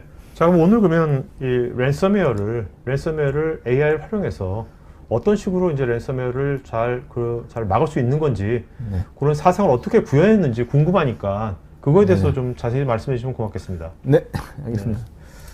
그럼 시작을 해볼까요? 첫 번째는 뭐 잘 아시는 것처럼 저희가 이제 차세대라는 얘기를 쓰고 있거든요. 차세대라는 얘기가 있다는 건 분명히 레거시가 있다는 얘기고요. 그럼 기존에도 많은 보안 솔루션을 쓰고 계시는데 이 제품과 어떤 차별성이 있는지에 대해서 먼저 살펴보도록 하겠습니다. 첫 번째 저희 제품의 가장 큰 장점은 악성 코드가 실행했던 이력에 대한 데이터를 충분히 가지고 있고 이거에 대해서 고객분들한테 가시성을 제공해 드릴 수 있다는 게 가장 큰 장점입니다. 그러니까 뭐 백신이건 IPS건 기존에 나와있던 화이트리스팅이건 간에 어떤 화이트리스팅 제품이든 간에 어떤 프로세서가 언제 뭘 돌아서 어떤 레지스트를 변경하고 어떤 파일을 변경했는지에 대한 정보는 전혀 제공하지 않습니다. 그냥 백신은 그냥 시그너처를 비교해서 악성 코드만 차단하고 IPS는 동일하게 패턴으로 해가지고 네트워크 단에서 차단을 하게 되는 건데요. 저희는 앞에도 이제 말씀드렸던 것처럼 AI 엔진에서 이런 모든 것들을 모니터링 하고 있고 이 모니터링한 걸 기반으로 해서 유의미한 데이터를 추출해서 고객분들한테 이 프로세서가 이걸 건드렸고 이 파일을 변경했고 이런 데이터를 가시성을 확보할 수 있다는 게 이제 가장 큰 차이점이고요. 두 번째는 뭐 시그너처 기반의 한계는 뭐 많은 분들이 이미 여러 번 얘기했고 또 백신 업체에서도 스스로도 인정하고 있습니다. 시그너처가 답이 아니라는 거. 그래서 그런 탈출을 그런 것들을 이제 벗어나기 위해서 새로운 보안 솔루션들을 시도를 하고 있고요. 그러다 보니까 이제 알려지지 않은 공격을 대응할 수 없는 그런 한계가 있는데 이것들을 저희는 행위 기반으로 하다 보니까 랜섬웨어가 하는 가장 큰 대표적인 행위가 VSS, MS에서 VSS 스냅샷을 깨는 행위를 하거든요. 그러니까 그건 분명히 100% 랜섬웨어입니다. 그런 깨는 시도를 하게 되면. 왜냐하면 복구를 못하게 하기 위해서. 그러지 않고서는 그 깰 이유가 없거든요. 그 다음에 뭐 PC가 리부팅 됐을 때 자동으로 실행되게 해서 오토런에 집어넣는다거나. 이 두 가지 행위만 보더라도, 이 두 가지 행위만 PC 내에서 탐지하고 차단하더라도 제 개인적으로 굉장히 많은 랜섬웨어를 탐지할 수 있다고 생각을 하거든요. 그러니까 저희는 이 행위 기반으로 이 두 가지만 잡더라도 랜섬웨어의 굉장히 많은 부분을 탐지할 수 있는 거죠. 이런 식으로 랜섬웨어가 하는 행위를 잡기 때문에 시그네처에서 노키치지만 행위 자체로 이제 악성행위를 하는 것들을 추출해서 잡는다, 이렇게 말씀을 드릴 수 있고요. 그래서 알려지지 않은 행위들을 탐지할 수 있다 말씀을 드리고, 세 번째가 굉장히 중요한 내용인데, 이제 랜섬웨어의 가장 큰 대응 전략은 뭐 저희뿐만이 아니라 뭐 정부에서 나오는 가이드라인을 보더라도 복구를 가장 큰, 그렇죠. 네, 백업을 해가지고. 그렇죠. 그냥 복구해 놓으면 이제 리스토어하면 되니까. 근데 저희는 이런 것들을 자동으로 치료하고 랜섬웨어 걸리기 전 상태로 자동으로 복구할 수 있는 기능을 제공을 해드리고 있습니다. 이게 이제 가장 큰 장점이죠. 물론 대기업들은 이제 보안 예산이 많기 때문에 보안 솔루션도 사고 복구도 따로 구성하실 수 있지만, 중소기업들은 사실 비용적으로 굉장히 큰 부담이 되거든요. 그러니까 첫 번째 세션에서 기사에서도 중소기업들 많이 만나보면 저 백업 중요성을 얘기하더라도 현실이 그렇죠. 그 백업 장비를 또 들여가지고 하기가 쉽지가 않다고 하더라고요. 네. 그러니까 저희가 그런 것들은 저희 솔루션에서 보안도 해드리고 복구도 할 수 있도록 해드리는 거죠. 그런 것들이 이제 가장 큰 차이. 자, 여기서 좋은, 이제 그 백업하고 복구도 할 수 있다고 그러는데, 그곳의 핵심이 뭔지 그거 좀 얘기해 주신다면. 저희가 이제 MSS의 마이크로소프트의 VSS라는 기능을 사용하는데요. OS가 설치되게 되면 10%를 백업 공간으로 이제 합당을 해놓게. 윈도우에서 네, 맞습니다. 윈도우 자체에서. 그럼 여기에 이제 시간이 지날 때마다 백업을 해가지고 이제 복구본을 저장을 해놓게 되고요. 스냅샷으로. 예, 스냅샷으로. 그럼 저희가 이거를 가져다가 그 공격이 일어나기 전 상태에 이제 스냅샷으로 이동해가지고 원래 상태로 복구해주는 그런 기술을 가지고 있습니다. 그리고 센티어번에서 그 VSS 파일을 함부로 변경을 못하도록 그거는 그렇죠. 센티어번에서 한 거겠네요. 그렇죠. 가장 중요한 게 복구도 중요하지만 이게 깨지지 않도록 그렇죠. 해야 되거든요. 이게 깨져버리면 뭐 뒤에 아무리 뭐 복구가 잘 돼도 소용이 없거든요. 그래서 저희가 이걸 이제 깨지지 않도록 보호하는 기능을 가지고 있습니다. 그래서 안전하게 보호를 해드리고 있습니다. 그리고 뭐 최근에 레거시 백신 같은 경우는 시그너처 DB가 점점 증가해가지고 이게 너무 커지니까 이제 속도 정황이 있게 되고요. 또 이로 인해서 새로운 보안 기능들을 많이 붙이고 있습니다. 이러다 보니까 이제 리소스를 많이 쓴다거나 네트워크 부하라든가 이런 것들이 많이 발생을 하고 있죠. 근데 저희 제품은 AI 엔진으로 하나의 단일 에이전트로 되어 있고, 기능 자체가 이제 심플하게 AI 엔진에서 모두 돌아가도록 되어 있기 때문에 리소스나 이런 것들에 대해서 굉장히 효율적으로 관리할 수 있도록 되어 있고요. CPU도 이제 1%밖에 사용하지 않고 있습니다. 기존의 백신들은 그거는 AI하고 같이 협업을 하는 그런 모델은 아닌 거죠, 그죠? 그렇죠. 예, 시그너처만 가지고 이제 비교하고, 뭐 물론 최근에 뭐 일부 이제 그런 시도를 하고 있습니다. 근데 완전히 저희처럼 100% AI로 되어 있는 제품은 차세대 백신밖에 없죠. 현재. 네네네. 기존에 이제 레거시 백신에서 랜섬웨어를 대응하는 유형을 보게 되면요, 랜섬웨어가 유입이 되게 되면 시그너처나 평판으로 해서 이제 탐지가 되면 이제 차단이 되게 되고요. 여기에 없는 새로운 악성 코드가 이제 들어오게 되면 실행이 되게 됩니다. 그러면 감염된 이후에 악성 샘플을 신고해가지고 이걸 가지고 이제 잡게 되는데, 이게 아무리 빨라도 하루 정도는 걸린다는 거죠. 왜냐면 그 샘플을 보고 샘플에서 이제 랜섬웨어의 특징을 추출해가지고 이제 다시 시그너처를 내려야 되니까, 일단은 샘플을 추출하는데 시간이 많이 걸리게 되고요. 두 번째는 그걸 가지고 보내서 업데이트가 바로 나온다 하더라도 전사에 그걸 업데이트를 또 내려야 됩니다. 여기도 시간이 걸리기 때문에 하루 정도는 아무리 빨라도 이제 걸릴 수밖에 없다, 이렇게 말씀을 드릴 수 있고요. 센티널런 같은 경우에는 유입되게 되면 1차적으로 이제 스태틱하고 평판 엔진에서 한번 수행을 하게 됩니다. 그리고 나서 실행이 되게 되면 행위 기반 엔진에서, 이제 아까 말씀드렸던 것처럼 레거시가 갖고 있는 스태틱이나 평판 엔진도 저희가 동일하게 가지고 있고요. 그리고 여기서 행위 기반으로 돌아갔을 때 행위 기반에서 얘가 돌아가는 행위를 보면서, 아까 같이 뭐 VSS 파일 억세스 한다든지, 뭘 하는지를 보고 그걸 가지고 이제 차단을 하게 되는 거죠. 그리고 이제 저희가 차이점이, 악성으로 판단되게 되면 바로 자동으로 네트워크를 격리할 수 있는 기능도 이제 제공을 해드리고 있습니다. 그리고 이제 여기서 악성으로 탐지되게 되면 뒤에서 이제 설명을 드리겠는데, 스타 룰이라고 해서 저희는 PC 내에서 엔드포인트 내에서 일어나는 모든 로고들을 로깅을 해놓고 있거든요. 그래야지 나중에 AI도 학습도 시킬 수 있고 분석도 하기 좋으니까. 네, 맞습니다. 그래서 한번 분석이 끝나게 되면 그걸 기반으로 해서 고객이 직접 스타라는 룰을 넣을 수가 있습니다. 그럼 이번에는 못 잡았지만 다음에는 그 고객이 이 행위만 일어나면 바로 탐지할 수가 있기 때문에 어떤 그 저희 업체한테 뭔가 패턴을 요청한다거나 이럴 필요가 없다는 거죠. 모든 것들이 이제 자동으로 다 되도록 되어 있고 고객이 직접 수행할 수 있도록 이렇게 구성이 되어 있습니다. 그래서 저희의 이제 차별점은 첫 번째는 뭐 피디님도 잘 아시는 것처럼 여러 번 저희가 강조했고요. AI 엔진의 이제 탐지 엔진을 가지고 있다는 말씀을 드리고 있습니다. 그래서 알려지지 않은 새로운 악성 코드가 나오더라도 얘가 AI 엔진에서 자동으로 이제 학습할 수 있는 기능을 이제 가지고 있습니다. 물론 이제 클라우드에서 저희 본사의 개발자들도 엔진을 계속 업데이트를 시키지만 또 엔진 자체에도 자기 스스로 학습할 수 있는 기능이 또 들어가 있습니다. 그래서 저희 에이전트가 설치가 되게 되면 트레이닝 셋이 여러 개 올라가게 되거든요. 여러 개의 트레이닝 셋에서 악성 코드가 행위하는 것들을 이제 랜섬웨어가 하는 행위들을 분석해가지고 이걸 이제 점수화해가지고 자동으로 이제 차단할 수 있게 이렇게 이제 구성이 되어 있습니다. 두 번째는 이제 액티브 EDR이라고 해서 로그를 이제 14개 항목으로 모든 행위들에 대해서 이제 로그를 남기고 있습니다. 그래서 이걸 기반으로 해서 다 클라우드로 올라가서 분석도 되고요. 그 다음에 자체적으로 고객이 원하는 값들에 대해서 향후 이제 추적하고 감사할 수 있는 기능까지 제공을 해드리게 됩니다. 그리고 저 개인적으로는 저희 제품 중에 가장 핵심 엔진은 이 스토리 라인이라고 이제 말씀을 드릴 수 있는데요. 이제 뒤에서 자세히 설명드리겠지만 이 프로세서가 악성 행위를 할 때 결국에는 하나의 프로세서가 모든 걸 수행하진 않거든요. 얘가 들어와서 이것도 불러서 이 행위도 시키고 이 프로세서도 불러서 이 행위도 시키고 뭔가 계속 이렇게 파생해 나가면서 이렇게 공격을 그렇죠. 하게 됩니다. 이것들을 저희가 이제 스토리 라인으로 이렇게 그림처럼 스토리처럼 이렇게 묶어주게 됩니다. 각 행위의 어떤 상관계 같은 것들을.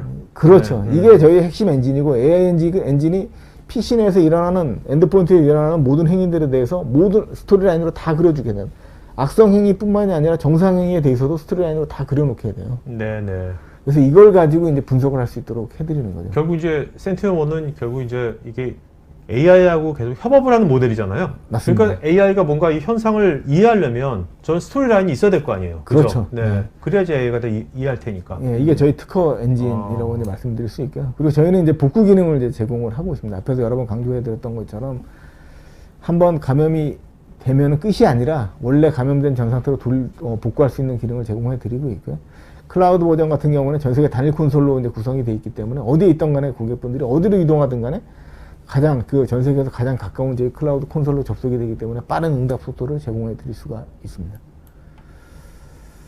그러면 이제 저희 탐지 엔진에 대해서 이제 설명을 드릴 거고요. 저희 크게 이제 4가지로 구성이 되어 있습니다. 첫 번째가 레피테이션이고, 요건 이제 뭐 레거시 백신에도 많이 갖고 있는 기능이고요. 해시 값을 클라우드에 많이 이제 저장을 해 놓는 거죠. 그래서 파일이 실행되게 되면, 프로세서가 실행되게 되면 해시 값을 추출해서 클라우드로 그냥 비교해 보는 겁니다.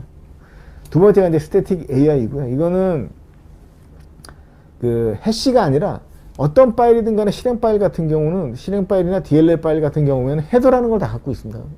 파일들은 헤더를 읽어보게 되면 약간 뭐 책의 머리글처럼 목차처럼 이 파일은 누가 만들었고 어떤 프로그램으로 압축이 돼 있고 이건 무슨 파일 실행 파일이고 이건 누가 만들었고 어떤 회사에서 누구 개발자가 어떤 색인을 해놨다 이런 것들이 다 정보가 들어있거든요. 이것만 보고 악성이다 아니다 실행하지 않고 헤더만 딱 보고 악성이다 아니다 판단하는 기술인 거죠. 해커들이 많이 이 실행 파일들은 대부분 압축 파일이거든요. 그래서 맨 마지막에 패킹이라는 과정을 거치게 됩니다. 그래서 이제 패커를 통해 가지고 EXE 자체가 압축 파일로 이렇게 만들어지게 되거든요. 근데 해커들은 이 정상적인 패킹 방법을 쓰지 않고 자기들이 패커 자체도 개발해 가지고 뭔가 이제 이런 헤더를 정보를 숨기기 위해서 이런 패커라 개발해 가지고 자기만의 이제 그런 압축을 이제 시도하게 되거든요. 이런 것들을 저희가 이제 걸러내는 거죠. 네네. 네, 그 다음이 이제 비헤이버 행위 기반의 엔진이고요. 저희 엔진 핵심 기술입니다. 여러 번 말씀드렸던 것처럼 AI 엔진에서 이제 프로세서를 이제 모니터링해서 아까 이제 말씀드린 VSS를 깨려고 한다거나 오토론을 넣는다거나 아니면 파워쉘이 돌아갔는데 파워쉘에 보니까 뭔가 이걸 제대로 보이지 않도록 란독화 처리해서 뭐 실행을 시킨다거나 이런 행위 기반으로 이제 저희가 이제 탐지를 하는 거고요. 그리고 맨 마지막에 딥 비저빌리티라고 해서 이거는 이제 가시성을 확보하는 제품인데 가시성을 확보하는 기능인데 이거는 차단이라기보다는 일단은 수행되는 앞에서 악성으로 판단된 건 다 차단하게 되고요. 나머지 정상행위까지 모두 로깅해 놓은 그 기능이 이제 딥 비저빌리티가 되겠습니다. 그래서 향후에 고객분들께서 감사 기능으로 이제 사용하실 수도 있고요. 또 저희 분석가들이 이 로그를 전부 다 클라우드에서 분석을 해서 거기에서 나온 데이터를 기반으로 해서 룰셋도 만들어주고 이런 식으로 이제 동작한다. 이렇게 네 가지로 돼 있다고 보시면 되겠습니다. 그래서 고객분들이 이제 딥 비저빌리티 기능까지 이제 구매한 고객분들은 이 모든 행위들이 다 로깅이 되어 있거든요. 그러니까 저희가 랜섬웨어 감염됐지만 저희도 뭐 100%는 아니기 때문에 탐지 못한 게 있을 수 있습니다. 그런 경우를 하더라도 행위 자체는 전부 다 로깅되어 있거든요. 클라우드에. 그걸 기반으로 해서 원래 그 악성으로 판단한 랜섬웨어가 돌아가기 전 상태로 돌릴 수 있는 롤백 기능도 제공을 해드릴 수가 있습니다. 저희가 탐지하지 못한다 네네. 하더라도 이게 이제 큰 장점입니다. 그러니까 저희라는 것은 결국 이제 센티널1의 AI잖아요. 그죠? 네네. 그러니까 그것들을 그 기업의 사람들이 인간하고 협업하는 거예요. 그죠? 맞습니다. 예, 인간이 어떻게 그러면 인간이 따로 룰을 만들 수 있다는 거지 않습니까? 네네. 뒤에 이제 그건 저희 데모도 준비되어 있고요. 자세히 말씀드리도록 하겠습니다. 그리고 이제 앞에 저희가 이제 제가 강조했듯이 이제 스토리 라인이라고 해서 저희 핵심 기능이고요. 여기 보시는 것처럼 락비트라고 이제 랜섬웨어거든요. 락비트 2라는 이제 버전 2의 랜섬웨어인데 랜섬웨어가 얘가 실행이 되면서 CMD를 불러오게 됩니다. CMD를 불러오게 되고 여기 보시면 이제 VSS 스냅샷을 깨려고 시도했고요.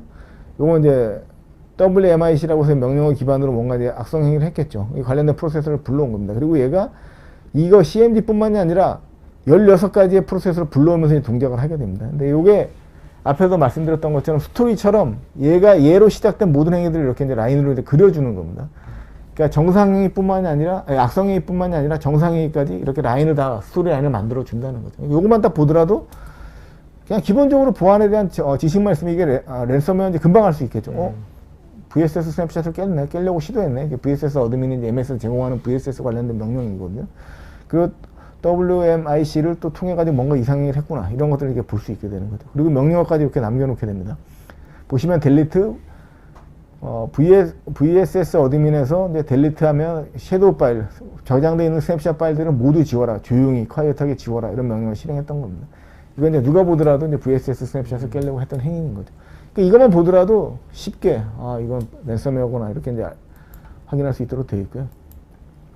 그래서 이제 브라우저에서 제가 요건 이제 그 스토리라인에 대한 기능의 이해를 돕기 위해서 하나 준비한 장표고요. 브라우저에서 CNN을 연결한 다음에 CNN에서 attack.mar이라는 악성 코드를 이제 다운로드를 이제 받은 겁니다. 이게 이제 자바스크립트로 되어 있었고요. 결국에 이제 드라퍼라는 거죠. 드라퍼로 내려오게 되고 이게 잡원에 이제 등록이 됐습니다.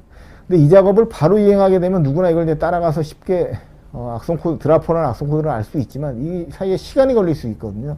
일부는 잠복해서 동작 안 하고 뭐 다음날 동작한다 이럴 수가 있습니다. 이런 경우에도 보시면 이제 잡이 이제 등록된 잡이 실에서 페이로드를 내리게 되고 이제 권한 상승을 통해 가지고 여기 DLL 파일을 윈도우 파일 밑에 이제 쓰는 행위가 이제 두 번째로 일어났습니다. 그리고 서비스를 이제 스타트 시키게 되는 거죠. 이 등록된 DLL을 통해서 서비스를 시작시키고 CNC 서버로 이제 접속을 해가지고 샘 파일 계정 정보나 패스워드 정보를 이제 덤프한 다음에 키로그를 인스톨하는 이런 과정을 이제 거치게 됩니다. 그럼 여기서 이제 중요한 게 뭐냐면 결국엔 이게 크게 세 가지 작업으로 나눠서 해커가 공격을 했다는 겁니다. 그럼 일반적인 보안 솔루션에서 이걸 연결을 못 시켜주게 되거든요. 그러면 EDR 제품 같은 경우는 이 행위 자체는 다 로깅이 되어 있습니다. 하지만 연결이 안 됐기 때문에 사용자들이 이걸 들어가서 일일이 다 검색을 해가지고 사람이 수동으로 다 수동으로 연결해야 되는 이게 사실은 거의 불가능에 가까운 일입니다. 근데 저희는 이것들을 저희 AI 엔진에서 자동으로 이렇게 연결을 해준다는 거죠. 그래서 아까 그림에 앞에서 보였던 것처럼 락비트 2 버전이 실행시키고 나서 그다음에 CMD가 불러오고 관련된 행위들을 자동으로 이렇게 연결을 시켜주게 됩니다. 이게 이제 저희 엔진의 AI 엔진의 가장 핵심 기능이다. 이렇게 이제 말씀을 드릴 수 있겠습니다. 그러니까 누구나 보더라도 이거 보면 이상한지 금방 알 수 있거든요. 연결이 되니까요. 요거는 이제 저희 엔진의 가장 큰 핵심 기능을 이제 설명하는 자료고요. 보시는 것처럼 엔드포인트에 뭐 이메일, 웹브라우저, 네트워크, 파이어, 뭐 당연한 데서 엄청난 데이터가 이렇게 쌓이게 되거든요. 이게 뭐 트릴리언이니까 이거 뭐 엄청난 데이터가 이제 PC에서 이제 발생을 하게 되고요. 회사 내에서 쌓이는 데이터가 이렇게 이제 많이 있게 됩니다. 그러면 이거 사람이 일일이 분석한다는 건 불가능합니다. 그래서 1차적으로 스토리라인에서 AI 엔진에서 이것들을 의미 있는 데이터로 이렇게 연결을 해가지고 1차를 이제 만들어 주게 되고요. 여기서 이제 2차로 사람이 이제 분석가라든가, 물론 이제 큰 기업들은 분석가가 있기 때문에 기업 자체에서 이제 보안팀에서 수행하실 수가 있고요. 우리는 중소기업이라서 이제 분석팀이 없다. 그러면 이것들은 이제 저희가 제공하는 서비스도 있고요. 그 두 번째는 이 과정까지는 자동으로 저희 AI 엔진에서 다 일어나기 때문에 사실은 이게 이 뒷작도 그렇게 막 힘든 작업은 아닙니다. 일반 조그마한 지식만 가지고 있고 뒤에 이제 말씀드린 스타 엔진을 통해 가지고 연동을 하시게 되면 이제 부족한 AI가 이제 탐지한 부분이 이렇게 탐지하고 나서 부족한 부분들 사람들이 추가적으로 일부 분석하는 내용들을 스타루를 통해 가지고 이렇게 조금 이렇게 보완해 주시게 되면 완전한 의미의 악성 행위들을 이제 쉽게 추가적으로 탐지해낼 수 있게 되는 거죠. 그래서 탐지 스피드나 능률성을 저희가 극적으로 향상시켜 드릴 수가 있고요. 두 번째는 이제 악성 코드가 밑에 들어와 가지고 이걸 탐지하는 데 시간들이 굉장히 오래 걸리게 되거든요. 근데 이런 시간들은 획기적으로 이제 줄여줄 수 있게 됩니다. 제가 IBM의 리포트를 봤더니 그때 정확히 기억이 안 나는데 한 200 며칠 정도 보통 공격이 내부에 침투했을 때 그 기관에서 그걸 탐지하는데 보통 200일 이상 걸린다는 리포트를 본 적이 있거든요. 이런 것들은 AI 엔진의 도움을 받아가지고 이것을 쉽게 시간을 획기적으로 이제 줄일 수 있게 되는 거죠. 이건 이제 랜섬웨어 사례고요. 이제 보시는 것처럼 이제 인터넷 익스플로어의 이제 취약점을 통해서 랜섬웨어가 감염됐던 겁니다. 이제 많은 분들이 랜섬웨어 감염됐다고 하면 쟤 아마 야동 사이트에 들어갔을 거야, 뭐 이상한 사이트에 들어갔을 거야 이렇게 생각하시는 분들이 많은데 전혀 그렇지 않고요. 이것도 저희가 이제 페이스북에 이제 1차적으로 일반적인 페이스북 사이트에 접속을 했던 사례거든요. 페이스북에 들어갔는데 인터넷 익스플로어의 취약점을 통해 가지고 아무것도 안 했습니다. 그냥 페이스북에만 접속을 했는데 인터넷 익스플로어의 취약점을 통해 가지고 악성 코드가 내부로 이제 삽입이 됐고 보시는 것처럼 원래 JPG 파일인데 그 랜섬웨어를 통해서 공격할 때 가장 크게 노리는 게 그림 파일하고 문서 파일입니다. 그러니까 문서 파일 그 그림 파일을 보시는 것처럼 이제 확장자를 붙여 가지고 랜섬웨어로 감염을 시켰던 사례입니다. 그러니까 이런 것들이 그냥 나중에 이제 예를 들어서 바로 감염되면 그나마 다행인데 일주일 있다 감염되면 이거 언제 어디서 어떻게 감염되는지 오리무중이거든요. 이런 것들 제가 AI 엔진에서 다 그려놓게 되고 여기 보시는 것처럼 인터넷 익스플로어가 어디 들어갔을 때 이런 인젝션이 들어왔고 이런 행위가 다 매핑시켜서 다 저장을 해놓기 때문에 누군지 쉽게 분석할 수 있도록 되어 있고요. 랜섬웨어가 감염된 다음에 이 확장자는 똑같거든요. 감염되는 모든 파일이 확장자 기준으로 확장자를 바꾼 프로세서를 찾게 됩니다. 그 EDR의 모든 로그가 프로세서 변경 로그가 있으니까 그걸 찾아서 그걸 기준으로 스토리라인을 찾게 되면 이 프로세서가 이 확장자를 바꿨고 이 프로세서가 연결된 모든 행위들이 다 이렇게 연결되어 있거든요. 약간 그림처럼 다 연결되어 있으니까 그걸 찾게 되면 이게 어디 들어갔을 때 감염됐구나 이걸 쉽게 이제 유추해낼 수 있게 되는 거죠. 그래서 그 다음에 그거에 대한 예방을 할 수 있게 되는 거죠, 쉽게. 네네. 이것도 사실은 방어가 가능한 건데 일부러 제가 이제 보여드리려고 탐지 모드로 놓고 이제 감염되게 했던 겁니다. 그 다음에 이제 서트 유틸이라고 이거 OS에 실제로 존재하는 정상적인 실행 파일입니다. 그 인증서를 가져오거나 이런 역할을 하는 정상적인 프로세서인데 이것도 보시는 것처럼 여기 GitHub에다가 이 파워쉘을 이제 올려놨습니다. 파워쉘을 이제 텍스트 파일에 이제 올려놓은 거고요. 이 서트 유틸을 통해 가지고 이걸 다운로드 받아서 이걸 실행해 가지고 여기 나와 있는 파워쉘 기반으로 실행이 되면서 랜섬웨어가 이제 감염됐던 이런 사례. 고요. 서트 유틸에서는 이게 실행도 되고 파일의 다운로드도 다 가능하거든요. 네트워크상에서. 그러니까 이걸 악용을 한 거죠. 해커들이. 이건 이제 정상 파일이지만 악용해서 이제 수행했던 거고요. 보시면 파워쉘이 실행되면서 이제 CMD에서 파워쉘이 들어왔고 파워쉘에서 GPU 업데이트라는 이제 악성 코드를 다운로드 받아가지고 악성 행위들을 이제 수행을 했고요. 보시는 것처럼 VSS 스냅샷을 삭제하려고 했던 시도가 이렇게 탐지된 걸 보실 수가 있습니다. 그리고 실제로 이제 랜섬웨어가 들어있던 레빌이었는데 랜섬웨어가 들어있던 이제 파워쉘 스크립트가 여기 이제 확인이 됐고요. 그리고 악성 코드가 이제 동작하면서 일어났던 다양한 행위들이 여기 이제 나오는 걸 보실 수가 있습니다. 뭐 지금까지 그 랜섬웨어에 대한 말씀을 드렸고요.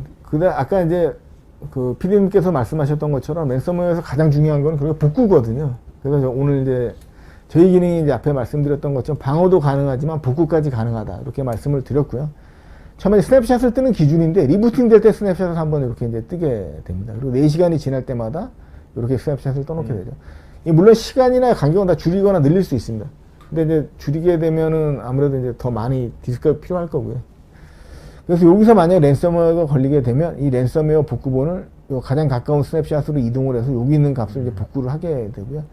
여기 보시게 되면 롤백에 사용했던 파일이 1212개가 이제 저희가 원래는 대상이 1218개였는데 이 중에 아마 뭐 6개 정도는 파일이 깨졌거나 아니면 빈 파일이 있을 수 있거든요. 이런 것들은 이제 제외하고 1212개를 원래 상태로 롤백을 했다는 거고요.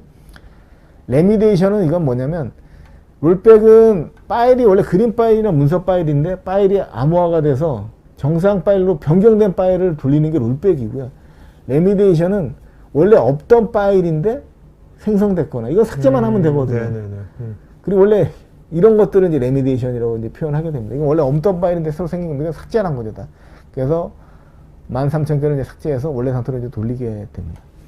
그러니까 어떤 프로세서가 PC 내에서 돌아가게 되면 모든 이런 행위들이 전부 다 저장이 돼 있게 되고요. 이 행위를 기반으로 해서 원래 상태로 이제 복구를 시켜가지고 그러니까 데이터만 복구시킨 게 아니라 이게 공격이 났으니까 악성 코드 공격이 났으니까 이상한 놈들이 막 생겨났을 거 아니에요. 그걸 다 그런 지우는 것들은 다 깔끔하게 청소하는 거네. 네, 그래서 저희가 이제 한 번도 지금 고객사에서 실제로 이제 랜섬웨어 감염된 사례는 몇 번 있었거든요.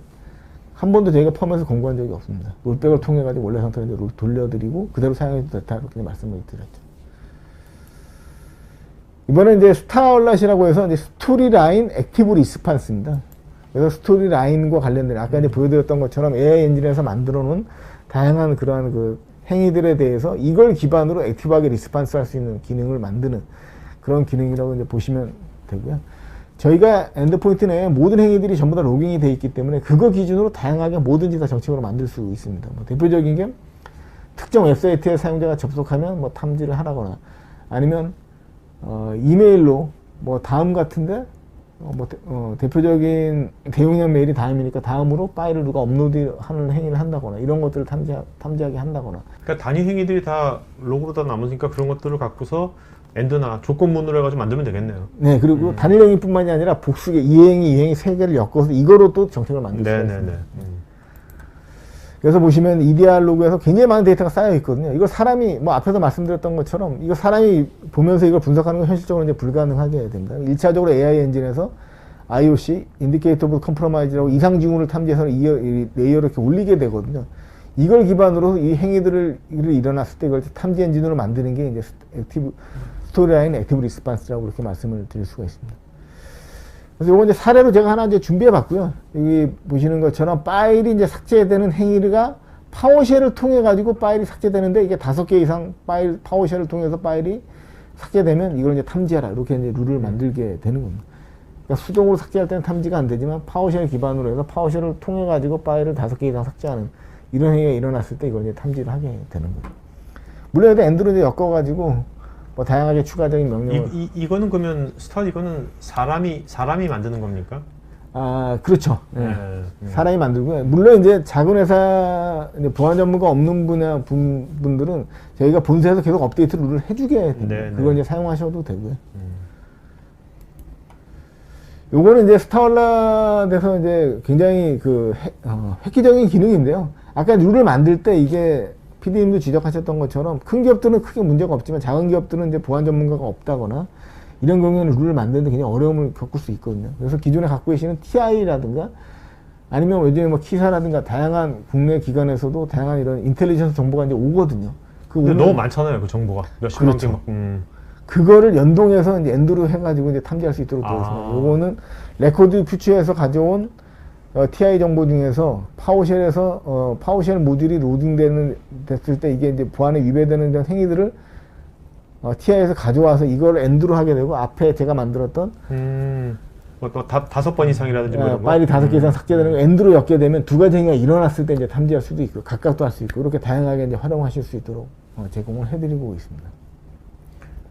그러니까 이게 결국 말씀 들어보니까 그 AI가 물론 이제 계속해서 그 데이터를 보안 데이터를 갖고 학습을 계속해서 학습을 진행하겠지만 또 이제 AI가 다 커버하지 못하는 분야는 요 스타 갖고 인간이 AI랑 같이 어떻게 협업하는 모델이 된 거네요, 이게. 네, 맞습니다. 방법이네, 방법론이네, 어떻게 보면. 한 번 공격을 당했는데 EDR에는 모든 행위가 다 남아있게 되거든요. 그걸 분석해 봤더니 우리가 요걸 놓쳐가지고 미스했다. 그럼 그걸 기반으로 물론 이제 본사에서도 업데이트를 하겠지만 우리는 본사 업데이트보다 난 스스로 대응하고 싶다고 하시는 경우 아니면 또 본사도 바로 물론 실시간은 아니거든요. 어떤 회사든 간에 어느 정도 시간이 걸리니까 이런 것들을 고객이 보고 그 패턴을 집어넣어서 이제 스타얼랏으로 이제 만들 수 있게 되는 거죠. 네. 그러니까 오늘 말씀을 들어보니까 이제 결국 이제 보안 위협에 대한 대응을 할 때 지금까지 이미 딱 픽스된 어떤 솔루션이나 어떤 사람의 어떤 그런 것이 아니라 이제는 AI를 꼭 같이 이제 어떤 동반자로서 이런 보안 위협에 대해 대응을 할 때 AI를 같이 동반자로서 같이 하는 이런 이런 방법론, 이런 시스템 이런 것들이 이제는 점점 하나의 뭐 표준처럼 돼갈 수도 있겠다는 생각도 드네요. 네, 저도 예전에 국내 기업에 근무할 때 가장 큰 애건이가 뭐였냐면 그 SIM도 운영하고 제가 엄청나게 많은 뭐 방화벽도 20대 이상 운영했고 IPS, IDS 그다음에 뭐 URL 필터링 굉장히 많은 솔루션을 저 혼자 다 운영했었거든요. 그러다 보니까 일일이 그 로그를 보는 게 사실 거의 불가능에 가까웠습니다. 저도 뭐 제대로 못 보는 경우도 많았고요. 이런 것들은 이제 특정 부분을 AI한테 이제 넘기게 되는 거죠. 그러면 AI가 기본적인 행위들에 대해서는 전부 다 자기가 분석을 해서 거기서 의미 있는 데이터를 추출해 놓게 되고요. 그다음에 저는 이제 다듬는 역할만 하게 되는 거죠. 물론 이제 벤더에서도 그 역할을 해주겠지만 벤더는 사실 큰 방향으로 보안에 위협이 되는 부분으로 가는 거지 저희 회사에 딱 최적화된 룰은 사실 제 스스로 만들어 나가야 되는 거죠. 그게 이제 스타올라이즈라고. 근데 이게 이런 어프로치가 좀 맥센스하다고 느껴지는 게 뭐냐면 AI가 뭔가 학습할 데이터는 일단 정량화된 학습 데이터가 해야 될 거 아닙니까? 근데 보안 위협 데이터들이 보면 결국 모든 행위들이 정량화되는 거고 또 AI가 또 잘하는 것이 또 비지도 학습으로 어떤 이상 징후를 그렇죠. 이상한 놈을 뭔가 이렇게 군집화시키는 걸 잘하잖아요. 클러스팅은 그죠? 맞습니다. 예. 네. 그런 것들도 딱 어떤 보안 위협을 또 추출했는데 딱 맞는 것 같고. 그렇죠. 그동안의 보안의 가장 큰 문제점이 저 개인적으로는 이건 악성행위야. 그리고 요거 딱 탐지하고 나머지는 전부 다 오케이야. 이러다 보니까 여기에 굉장히 많은 허점들이 존재할 수밖에 없었거든요. 이런 부분들은 이제 맡겨나갈 수 있다고 이제 생각을 하고 있습니다. 앞으로 그러면 이것이 이런 지금 어떻게 이제 센티널 어프로치가 앞으로는 어떤 식으로 더 발전해 나갈 거라고 이제 예상하세요? 현재는 저희는 이제 오늘 소개드린 건 이제 EDR이라고 해서 엔드포인트 내에만 이제 중점적으로 말씀을 드렸는데 앞으로 이제 XDR이라고 해서 X각이나 이스탠디드는 이제 바뀌게 되거든요. 그거는 엔드포인트가 아니라 앞에 말씀드린 네트워크 쪽이라든가 클라우드 쪽이라든가 회사 내에 있는 데이터가 이제 전부 다 쌓이게 됩니다. 네네네. 그렇게 해서 거기는 이제 제한이 없게 되죠. 방화벽의 데이터, 뭐 라우터뿐만이 아니라 뭐 URL 필터링 모든 데이터를 쌓아놓고 이걸 기반으로 해서 이제 분석을 해서 AI가 분석을 하게 됩니다. 그러니까 예를 들어서 지금 저희 회사 같은 경우는 저는 그 투팩터 인증을 쓰고 있거든요. 근데 투팩터 인증에서 예를 들어서 3번 이상 실패한 다음에 이건 뭔가 이상이 있는 거잖아요. 실패한 다음에 뭔가 추가적으로 이상한 행위가 일어나게 되면 쉽게 이걸 공격으로 확정할 수가 있거든요. 근데 이걸 사람이 하는 게 아니라 이걸 AI 단에서 로그를 분석해서 사람한테 이상 징후라고 이제 알려주게 되는 거죠. 네네. 그럼 쉽게 이제 대응을 할 수 있게 되는 거죠. 그러니까 AI가 이제 학습할 수 있는 데이터의 소스가 이제 엔드포인트가 아니라 모든 분야에서 다 그렇죠. 하는 거네요. 네. 그래서 앞으로 이제 저희 회사의 가장 큰 스케일러라는 이제 제품을 저희가 인수를 했고요. 앞으로 엔드포인트가 아니라 XDR로 이제 넘어가는 추세로 있습니다. 거기에는 이제 막 다양한 소스들을 전부 다 인티그레이션할 예정으로 있고요. 알겠습니다. 오늘 고맙습니다. 네, 감사합니다. 네.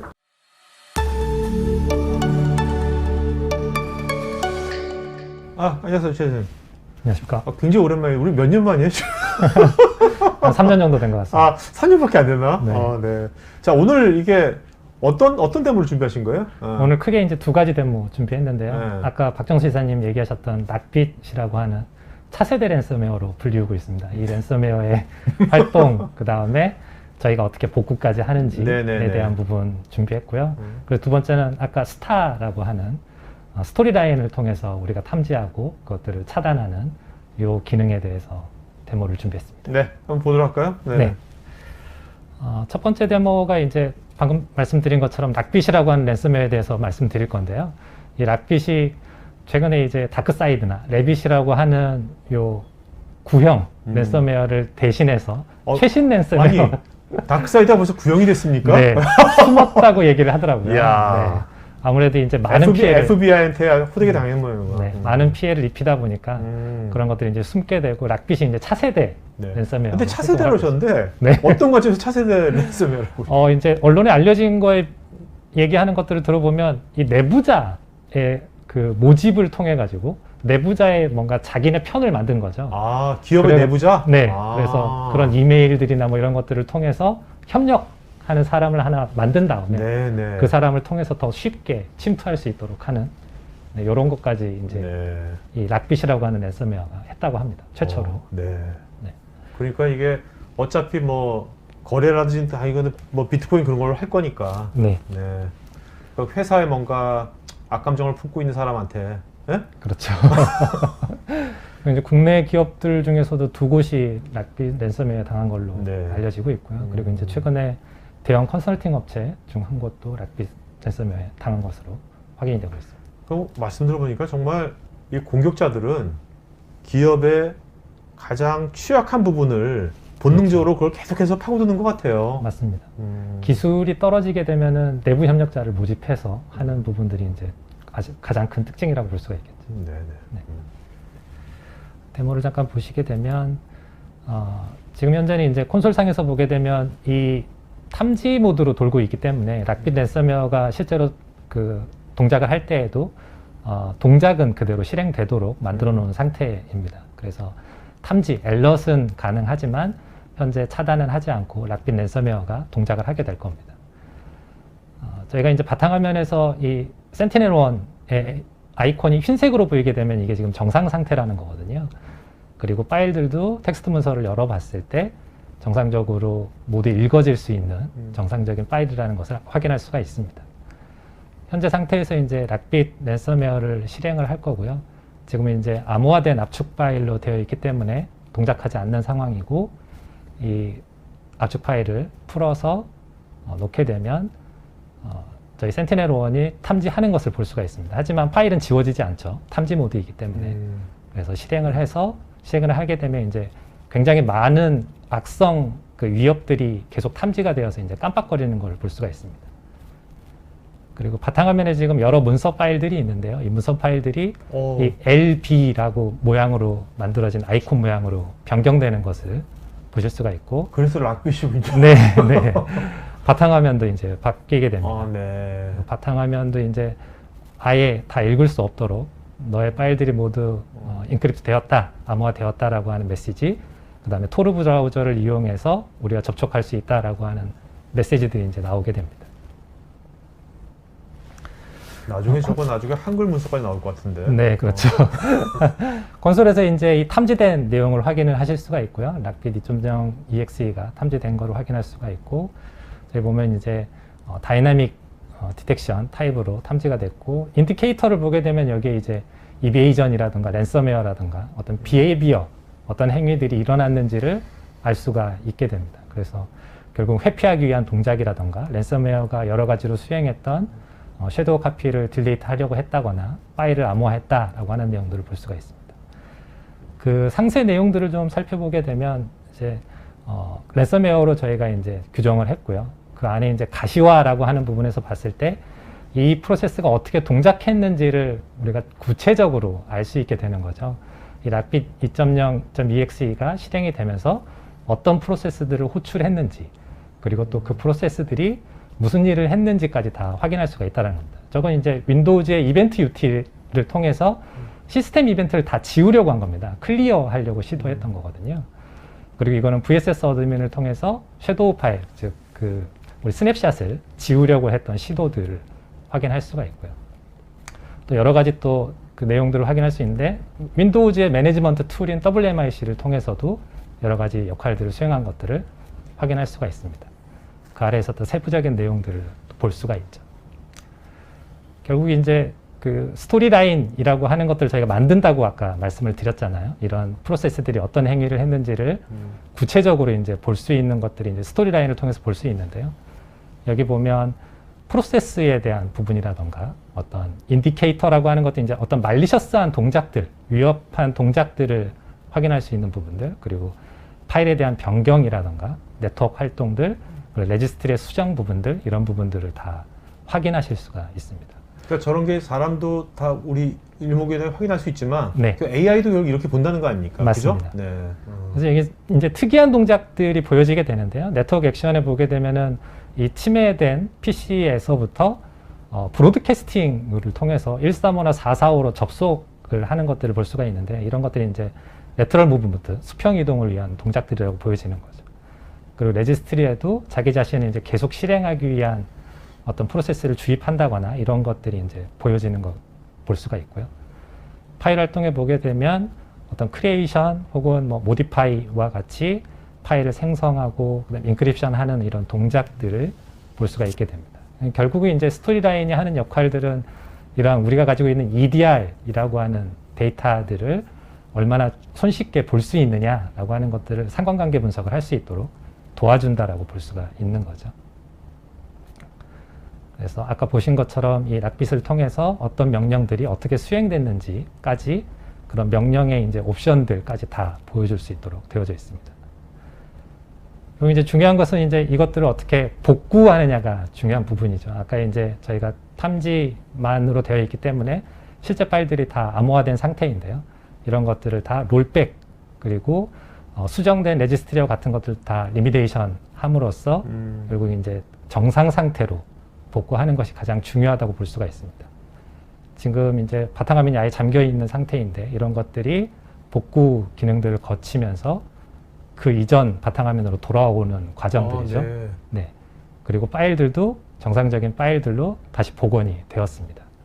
그래서 실제 이제 텍스트 문서를 열어보면 기존과 동일하게 암호화되기 이전으로. 근데 이렇게 돌아가는 빨리 거죠. 복구가 돼요, 진짜 지금? 네, 맞습니다. 수천 개의 파일들을 복구하는데 몇 초 안 걸리고요. 아, 네, 거의 네, 1분 이내에 복구된다고 네. 볼 수가 있습니다. 다음은 이제 그 스타라고 하는 스토리라인을 기반으로 한 액티브 리스판스 할 수 있는 내용입니다. 아까 이제 설명 들으셨겠지만은 결국은 우리가 많은 정보들은 얻을 수가 있습니다. 그 정보들을 통해서 이 지금 현재 예로 들고 있는 제로데이 취약점 같은 경우는 우리가 이것에 대응하려면 모든 PC를 다 패치해야 되거든요. 근데 그러한 일들이 굉장히 쉽지가 않습니다. PC야 뭐 어느 정도 며칠 내에 가능하겠지만 서버 같은 경우에는 그런 패치를 하는데 굉장히 어렵거든요. 그러면 이제 그런 것들에 대응하기 위한 방법이 뭐냐라고 했을 때 우리가 할 수 있는 거라고는 기존 백신 같은 경우에는 이것이 패치될 때까지 기다리는 수밖에 없는 거죠. 이걸 탐지하기 위해서. 하지만 스타라고 하는 커스텀 룰을 통해서 우리가 선제적인 대응 이런 것들이 들어왔을 때 먼저 방어할 수 있는 선제적 대응을 할 수 있다는 게 가장 큰 특징입니다. 이번에 보여드릴 내용은 CV2021-40444라고 하는 MS 오피스의 취약점을 이용한 제로데이 공격이고요. 이게 릴리즈 날짜가 9월 7일이고 14일 날 MS에서 업데이트를 했습니다. 하지만 이제 아까 말씀드린 것처럼 패치하는데 굉장히 어려움이 있기 때문에 이런 것들을 선제적인 대응을 할 수 있는 내용들을 보여드리도록 하겠습니다. 진짜 많은 기업들에서 저런 패치가 알면서도 네. 진짜 이게 서버를 중단시킬 수도 없고. 그렇죠. 네. 뭐 네. 그러니까 그냥 가는 경우가 되게 많더라고요. 네. 현실은. 네, 맞습니다. 제가 이제 커스텀 룰을 통해서 CV2021-40444라고 하는 취약점 공격을 차단하기 위한 저것이 이제 위너드, 워드 실행 파일, 오피스 파일을 통해서 스케줄에 뭔가 등록이 된다거나 혹은 워드 파일이 어떤 특정 URL에서 파일을 get하는 시도들을 탐지하는 것을 룰로 만들었습니다.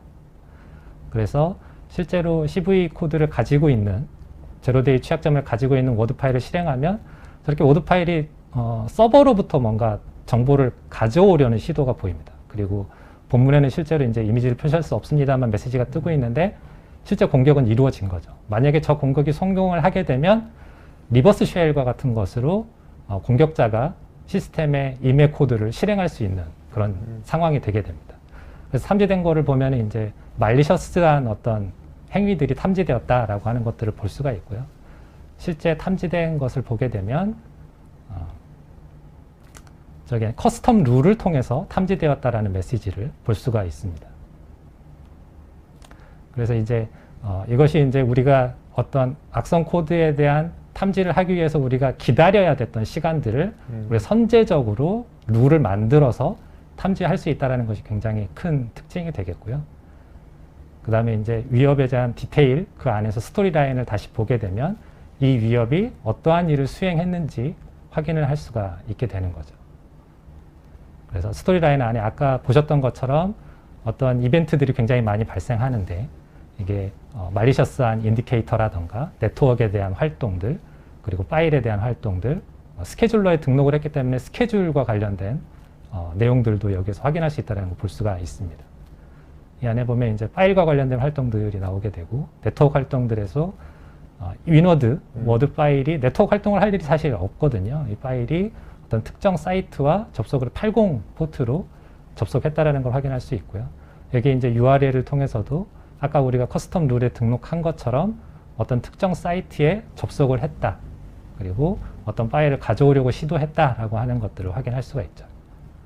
그리고 우리 스케줄러, 어떤 특정 시간에 뭔가 프로세스가 동작하도록 하는 스케줄러에도 위너드라고 하는 저 프로세스를 이용해서 저 파일이 등록하려고 하는 시도하는 것들이 이제 탐지된 것들을 볼 수가 있습니다.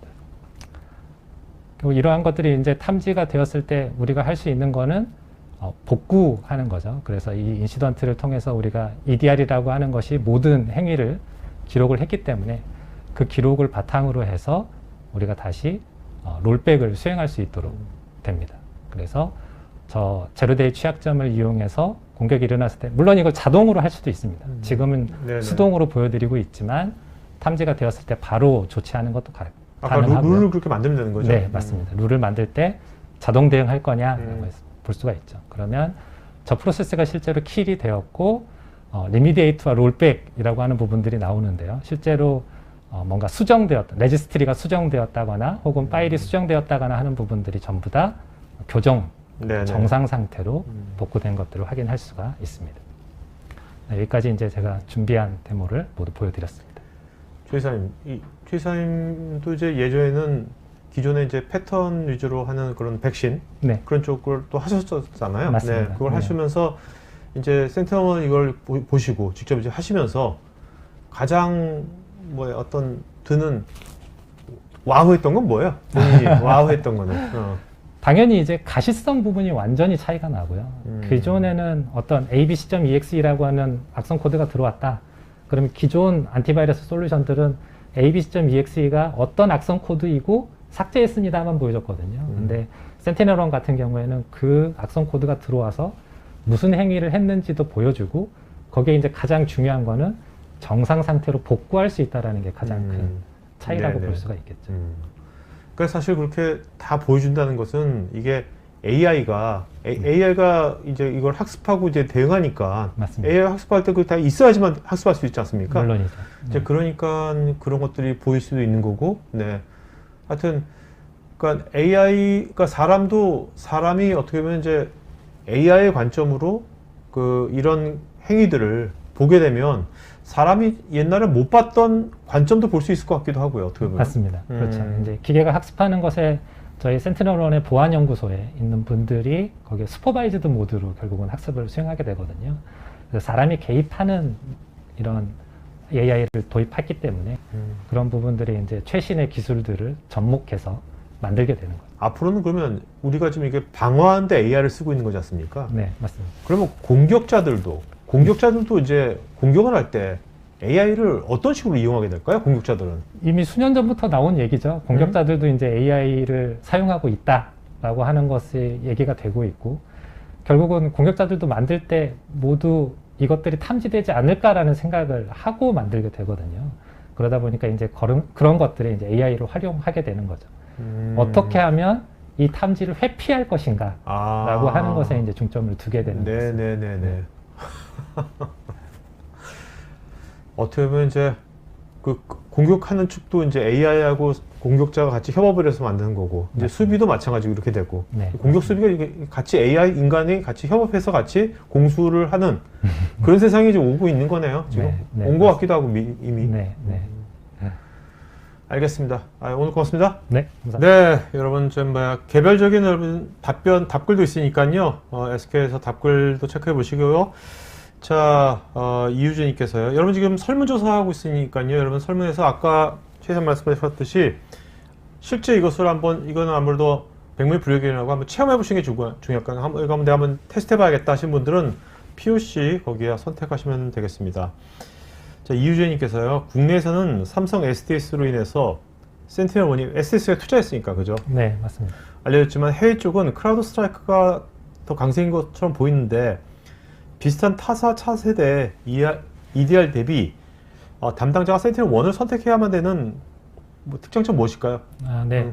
이제 저희가 자료에 보면은 마이터텍에서 시뮬레이션에서 각 업체들을 비교해 놓은 자료들이 있어요. 근데 거기에서 보면 이제 센티넬1이 좋은 점수를 받았던 것이 탐지를 모두 다 해냈다. 그러니까 가시성 측면에서 가장 좋은 점수를 받았고요. 그다음에 두 번째로 강조하고 싶은 게 이 탐지하는 데 걸리는 시간. 결국은 악성 코드가 침입해서 이 침입하고 여러 가지 활동들을 할 텐데 이 체류하는 시간을 가장 짧게 가진 게 누구냐라고 하는 것이 이제 가장 큰 특징이 될 수가 있거든요. 센티넬-1이 이러한 부분에서 이제 가장 높은 점수를 받았었습니다. 네. 그거는 뭐 중립적인 조사 기관이니까 그렇죠. 거기 사이트 가면 다 나오는 거죠? 맞습니다. 네네. 네. 마이터 마이터텍. 어택. 네. 오케이.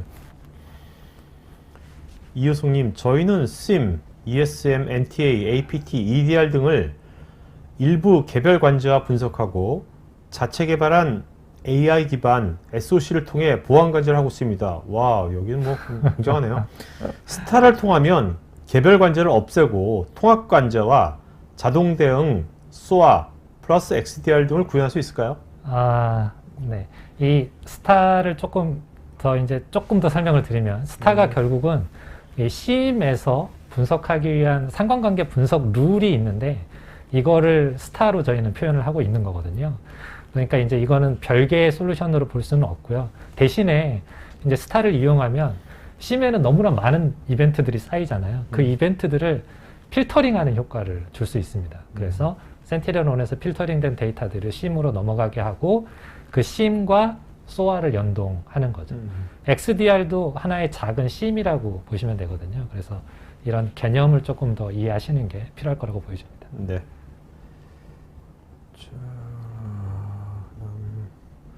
최성윤님께서요. 랜섬웨어 복구 시에 복구에 걸리는 시간이 어느 정도이며 탐지된 랜섬웨어를 동일 네트워크상에 다른 사용자에게 감염이 안 되도록 차단을 지원하는지 알고 싶습니다. 네. 복구는 이제 결국은 파일이 몇 개나 암호화 되었느냐에 따라서 조금 달라질 것 같고요. 대부분은 수분 내에 처리가 됩니다. 그리고 이제 저희가 대응 정책 안에 이 네트워크에서도 격리시키는 옵션이 있거든요. 그렇게 하면은 센티넬-1은 매니저 서버하고만 통신을 하고 다른 사용자한테는 통신을 못하도록 방화벽으로 잠궈 버리게 됩니다. 그래서 차단을 지원하고 있습니다. 네. 김명환님, 엔드포인트 기능은 윈도우 10에 기본적으로 제공되는 디펜더와 충돌할 수도 있지 않을까요? 네. 저희 센티넬-1을 설치할 때 옵션으로 제공할 수가 있고요. 디펜더와 같이 작동하게 할 건지 아니면 디펜더를 지우고 센티넬-1만 작동하게 할 건지 두 가지를 지원하고 있습니다. 양재영님, 소수의 공격 패턴에 대해서는 AI 머신러닝 방식의 탐지 알고리즘이 무시하지 않고 보안 차단 동작을 하려면 어떤 식으로 커스터마이징을 해야 될까요? 소수의 공격 패턴이라고 하는 거는 결국 이제 AI 머신러닝이 뭔가 학습을 할 때 무시할 거다라고 이제 생각을 하시기 때문에 이제 이런 질문을 하신 것 같아요. 그래서 만약에 이제 이런 것들까지 탐지를 하고 싶으면 아까 얘기했던 스타라고 하는 커스텀 룰을 이용하게 되면 그 특정 환경에서 동작하는 악의적인 행위를 탐지할 수 있도록 만들 수가 있는 거죠. 네. 네. 근데 사실 이게 약간 번외이지만 AI 알고리즘 있지 않습니까? 이것은 여러분들이 직접 한번 경험해 보는 게 정말 중요한 게 네. 저는 보안 쪽은 아니면 저희 토카 유튜브 있지 않습니까? 네. 토카 유튜브에 여러분들이 웨비나한 걸 지금 10년 넘게 몇천 개가 올라가 있는데 그동안 제가 이걸 잘 안 봤어요. 하나도 안 봤거든요. 근데 몇 달 전에 제가 처음으로 제가 관리자니까 유튜브 채널 그게 다 구글에서 하는 AI지 않습니까? 그 유튜브 한 게. 거기 대시보드를 보니까 AI가 어떻게 보고 뭘 보고 하는 것들이 다 나와 있거든요. 그러니까 그렇게 제가 올린 컨텐츠에 AI가 어떻게 반응하는지를 보면서 그걸 결과를 보니까 그걸 몇 달 하니까 이 세상을 보는 관점이 달라지더라고요. 컨텐츠 보는 관점이. 네. 예, 여러분들도 직접 AI라는 것은 뭐라 좋으니까 자꾸 이렇게 알고리즘하고 자꾸 뭔가 작은 거라도 해보시는 게, 체험해보시는 게 정말 좋은 것 같아요. 네. 해보시는 게. 문태진님, AI 엔진이 적용된 것이 빠른 대응은 좋은데 혹시 탐지된 부분을 격리했을 때 격리한 멜웨어나 랜섬웨어가 다른 파일들까지 트리 형태로 링크 시키는 명령을 했다면 네. 정상적인 파일들까지 혹시 탐지해서 격리시키는 현상이 나타나는 경우는 없을까요? 네. 네. 실제로 이제 랜섬웨어를 동작을 시켜서 이것들이 격리되는 것들, 그 다음에 파일이 탐지되는 것들, 차단되는 것들을 리스트로 보실 수가 있거든요. 그 안에 보게 되면 실제 우리 윈도우에서 사용되는 코노스트, CMD, 윈도우즈 이벤트 유틸 이런 명령어들은 전부 다 킬만 됩니다. 그래서 실제로 격리되지는 않거든요. 그래서 지금 하고 있는 동작들을 중단시키는 것만 하고 네, 격리되어서 문제가 발생하지는 않습니다. 알겠습니다. 윤성호님, 센티널1이 온프리미스와 클라우드를 지원하는 하이브리드 모드에서 만약 엔드포인트 에이전트가 원격 측정을 클라우드로 전달할 수 없다면 분석에 한계가 있을 것 같은데 이럴 경우 우회적으로 분석할 수 있는 방법이 있는지요? 센티널1이 아까 처음에 말씀드렸었는데 탐지에 걸리는 시간이 굉장히 짧다고 말씀드렸잖아요. 그 이유가 센티널1이 분석을 클라우드로 모든 데이터를 전송하고 거기에서 분석하는 게 아닙니다. 엔드포인트 자체에서 분석을 하고 스토리라인을 그려내거든요. 그래서 네트워크가 단절이 일어난다고 할지라도 탐지하고 차단하는데 전혀 문제가 없습니다. 그러니까 센티널1의 에이전트란 것은 원래 센티널1이 그동안 몇십 년간의 이런 그걸 학습을 시킨 애들을 보내는 거잖아요. 맞습니다. 그렇죠? 얘가 맞습니다. 초짜를 내보내는 게 아니잖아요. 맞습니다. 그렇죠? 네. 자, 그 다음에 정지윤님께서요. 액티브 EDR에서 악성 코드가 수행한 프로세스, 레지스트리 등 14개 항목을 기록 관리하고 분석한다고 하는데 항목에 대해서 혹시 추가적으로 설명해 주시면 감사하겠습니다. 네, 이제 저희가 EDR이라고 하는 솔루션이 결국은 엔드포인트에서 벌어지는 모든 일들을 기록한다고 볼 수가 있는데요. 여기 이제 파일이 행하는 것들, 모디파이 하거나 생성하거나 리드하거나 이런 것들도 보고, 그 다음에 프로세스에 대한 부분들, 그 다음에 크로스 프로세스라고 하는 것들, 레지스트리, 네트워크 활동, 네트워크이 이제 IP로 활동하는 것들이나 혹은 URL로 작동하는 것들, 그 모든 것들을 본다고 말씀드릴 수가 있습니다. 이유재님, 여러 보안 솔루션들을 운영하다 보면 솔루션 간의 충돌이나 성능 저하로 인해 예외 처리를 하는 경우가 있는데요. 센티널1도 동일한지 궁금하며 예외 처리를 한 프로세스로 공격이 들어왔을 경우 이에 대한 탐지 및 차단이 가능한지, 아니면 예외된 프로세스로 인한 공격은 무력하게 당하기만 해야 하는지 궁금합니다. 센티널1의 예외 프로세스를 만드는 항목들이 그 옵션을 굉장히 다양하게 줄 수가 있습니다. 센티널은 여러 가지 엔진들을 가지고 있는데 그 엔진별로 예외 처리를 할 수 있도록 되어져 있거든요. 그래서 단순히 앨런만 못하도록 하는 기능이 있는가 하면 성능적인 이슈 때문에 아예 모니터링하지 않도록 하는 옵션도 제공을 하기 때문에 탐지는 가능한 옵션을 주게 되면 네, 예외 프로세스도 처리가 가능합니다. 김지호님, 센티널1 솔루션을 통해서 앱 또는 스크립트에 코드 레벨의 보안 취약점 발견 및 보완에도 어느 정도 기여할 수 있을까요? 네. 지금 현재는 센티널1이 가진 기능은 그 어플리케이션의 이제 버전 정보를 보고 취약점 정보들과 매핑을 해서 내 PC, 내 랩탑이 어느 정도의 취약점을 가지고 있구나라는 것들을 알 수 있는데요. 이제 다음에 나올 올해 말이나 내년 초에 나올 버전에서는 실제 취약점에 대한 분석까지도 같이 진행이 될 예정입니다. 네, 그래서 더 보완할 수 있을 것 같아요. 이유재님, 랜섬웨어 감염 시에 센티널1의 자체적 기능이 아닌 VSS를 이용한다고 하셨는데 복구 안정성에 대한 보장을 위해서 센티널1에서 VSS의 상태 점검도 가능한지 궁금합니다. 네, 이제 센티널1이 복구를 위해서는 이 VSS 서비스를 보호하는 게 굉장히 중요합니다. 그렇기 때문에 센티널은 자체적인 보호도 하지만 VSS 서비스에 대한 보호도 같이 진행을 하게 되거든요. 네, 그래서 그 부분은 안심하셔도 됩니다. 네. 김명환님, 현재 제 노트북에 에이전트가 설치되었다고 가정을 한다면 회사 네트워크에 접속된 상태에서만 작동을 하는 건지, 아니면 회사 네트워크에 연결이 안 돼 있는 상태에서도 작동하는 것인지 궁금합니다. 네. 센티널1은 이제 클라우드를 지향하고 있거든요. 그래서 클라우드 기반으로 동작하기 때문에 그때는 회사에 있던 회사 밖에 있던 언제나 컨트롤할 수 있는 상태가 되는 거고요. 네, 그래서 문제없이 동작합니다. 문종님, 기존 보안 솔루션의 한계 관련돼서 궁금한 게 있는데 시그너처 데이터베이스의 사이즈 증가로 인해서 관리의 어려움을 효과적으로 해결할 수 있는 방법에 대해서 질문드립니다. 이에 관련해서 센티널1에서 제공하시는 서비스에 대해서도 질문드립니다. 과거에 이제 시그니처 기반의 안티바이러스 제품들이 메모리를 많이 차지하게 되고 그 다음에 CPU를 많이 차지하게 되는데요. 센티널1은 시그니처 리스 방식입니다. 그래서 시그니처가 없기 때문에 관리적인 측면에서 굉장히 효율적이고요. 메모리 차지도 거의 하지 않습니다.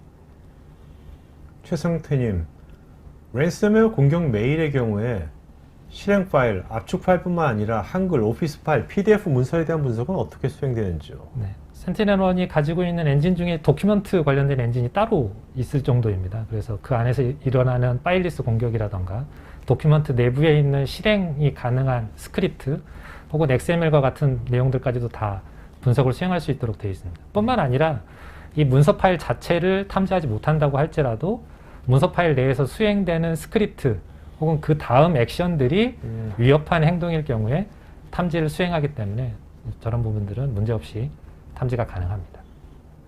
김상우님, 시그너처 기반 백신이나 동적 행위 분석 기반 샌드박스는 쉽게 오해할 수 있고 최근 유행하는 파일리스 공격은 기존 솔루션으로 대응하지 못하는 것이 기존의 EDR 솔루션인데 실시간 차단보다는 행위 모니터링에 초점 맞춘 솔루션인지요?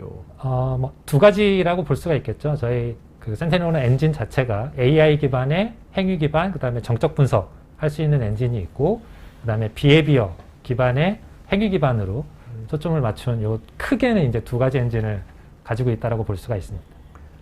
양재영님, XDR이 EDR 대비 더 높은 가시성을 제공하고 위협 정보를 수집 및 연관시키는 최신 기술을 사용하는데 귀사의 EDR 솔루션이 기존 EDR 대비 진화된 기술, 기능과 XDR과 비교했을 때는 어떤지 궁금합니다. 네, 이것도 이제 이 XDR이라고 하는 게 결국은 Extended Detection and Response를 얘기하는 건데요. 그러니까 범위가 엔드포인트가 아니라 네. 전체 범위겠죠. 네. 맞습니다. 그래서 이제 EDR 솔루션으로 센티넬-1을 선택하신다라고 하면 XDR도 센티넬-1의 XDR을 사용하실 수도 있고 혹은 여타의 다른 XDR을 사용하실 수도 있을 겁니다. 이렇게 한 이유가 결국은 엔드포인트만 봐서 해결할 수 없는 문제들도 있기 때문에 네트워크라던가 기타 다른 보안 솔루션과의 연계가 필요하다라는 얘기가 되는 거죠. 김성규님, 랜섬웨어의 경우는 즉각적인 실행이 아닌 탐색 등을 위한 잠복기를 거쳐서 특정 시점에 작동을 한다고 하는데 AI, EPPN, EDR은 그 기간 중 탐지 및 발견을 충분히 해낼 수 있는지요? 네, 굉장히 중요한 질문이라고 보여지는데요. 결국은 이제 공격이라고 하는 것들이 처음에 들어오고 그 다음에 그 파일이 떨궈지고 그 다음에 CNC 서버와 통신을 하고 이런 여러 단계들을 거쳐서 공격이 이루어지는데 이제 만약에 CNC 서버와 통신을 하면서 공격에 대한 명령을 받는다라고 하면은 이렇게 휴지기를 가질 수가 있는 거죠. 특정 시점 동안 작동을 안 하게 해버리면 처음에는 탐지를 계속적으로 못 하게 되는 거죠. 근데 이제 우리 EDR 기반, 스토리라인 기반으로 센티넬-1 같은 경우에는 그 다음에 휴지 기간을 거친 다음에 그 다음에 활동을 할 때 악의적인 활동이 벌어지면 그때 또 다시 탐지를 할 거거든요. 그렇기 때문에 문제 없이 발견을 해낼 수 있다고 보여집니다. 그 연관성을 다 추적하니까. 네, 맞습니다. 윤성호님, 2020년 공격자가 가장 즐겨 사용하는 방법이 트로이 목마인데 트로이 목마 공격은 경로가 웹사이트를 통한 감염, 대규모 악성 이메일 캠페인, 불법 복제 소프트웨어 은입, 영화음악 등 스테가노그래피를 이용한 컨텍스트 파일에 악성 코드를 은닉한 다양하고 우회적인 공격을 사용하고 있습니다. 향후에는 더 다양한 공격 형태가 나올 것 같은데 이런 모든 기능을 센티넬-1이 다 방어가 가능한지, 혹시 방어가 안 된다면 어떻게 차단하고 가시화해서 사용자에게 정보를 제공하는지요. 또 방어가 안 되는 알려지지 않은 공격에 대한 방어는 공격 방법이 나오고 얼마나 빨리 방어가 가능한지요. 네. 이제 말씀하셨던 모든 내용들이 결국 어떻게 보면 침투할 수 있는 방법들이거든요. 방법론적인 내용이고, 그 다음에 우리가 알려지지 않은 공격이라고 하는 것들도 결국은 제로데이 어택과 같은 것들을 얘기하는 것인데, 이것들이 전부 다 침투할 때에는 모를 수 있다라는 거죠. 하지만 그 침투된 다음에 활동을 시작하게 되면 그것들은 다 악의적인 활동들로 저희가 탐지를 하게 되기 때문에 어떤 공격 루트를 통하거나 센티넬-1이 탐지하고 차단할 수 있게 됩니다. 네네. 자, 오늘 여기까지 좀 Q&A 시간 되었고요. 여러분 개별 질문에 대한 또 답변들도 있으니 댓글 체크하시고요. 오늘 설문마저 다 해주시면 고맙겠습니다. 자, 마지막 한 말씀 맞춰갈까요? 네. 매우 긴 시간 동안 들어주셔서 정말 감사드리고요. 궁금하신 사항들 언제든지 저희 쪽으로 연락 주시면은 답변 드리도록 하고, 꼭 POC 신청하셔서 숙박권 가져가셨으면 좋겠습니다. 네, 알겠습니다.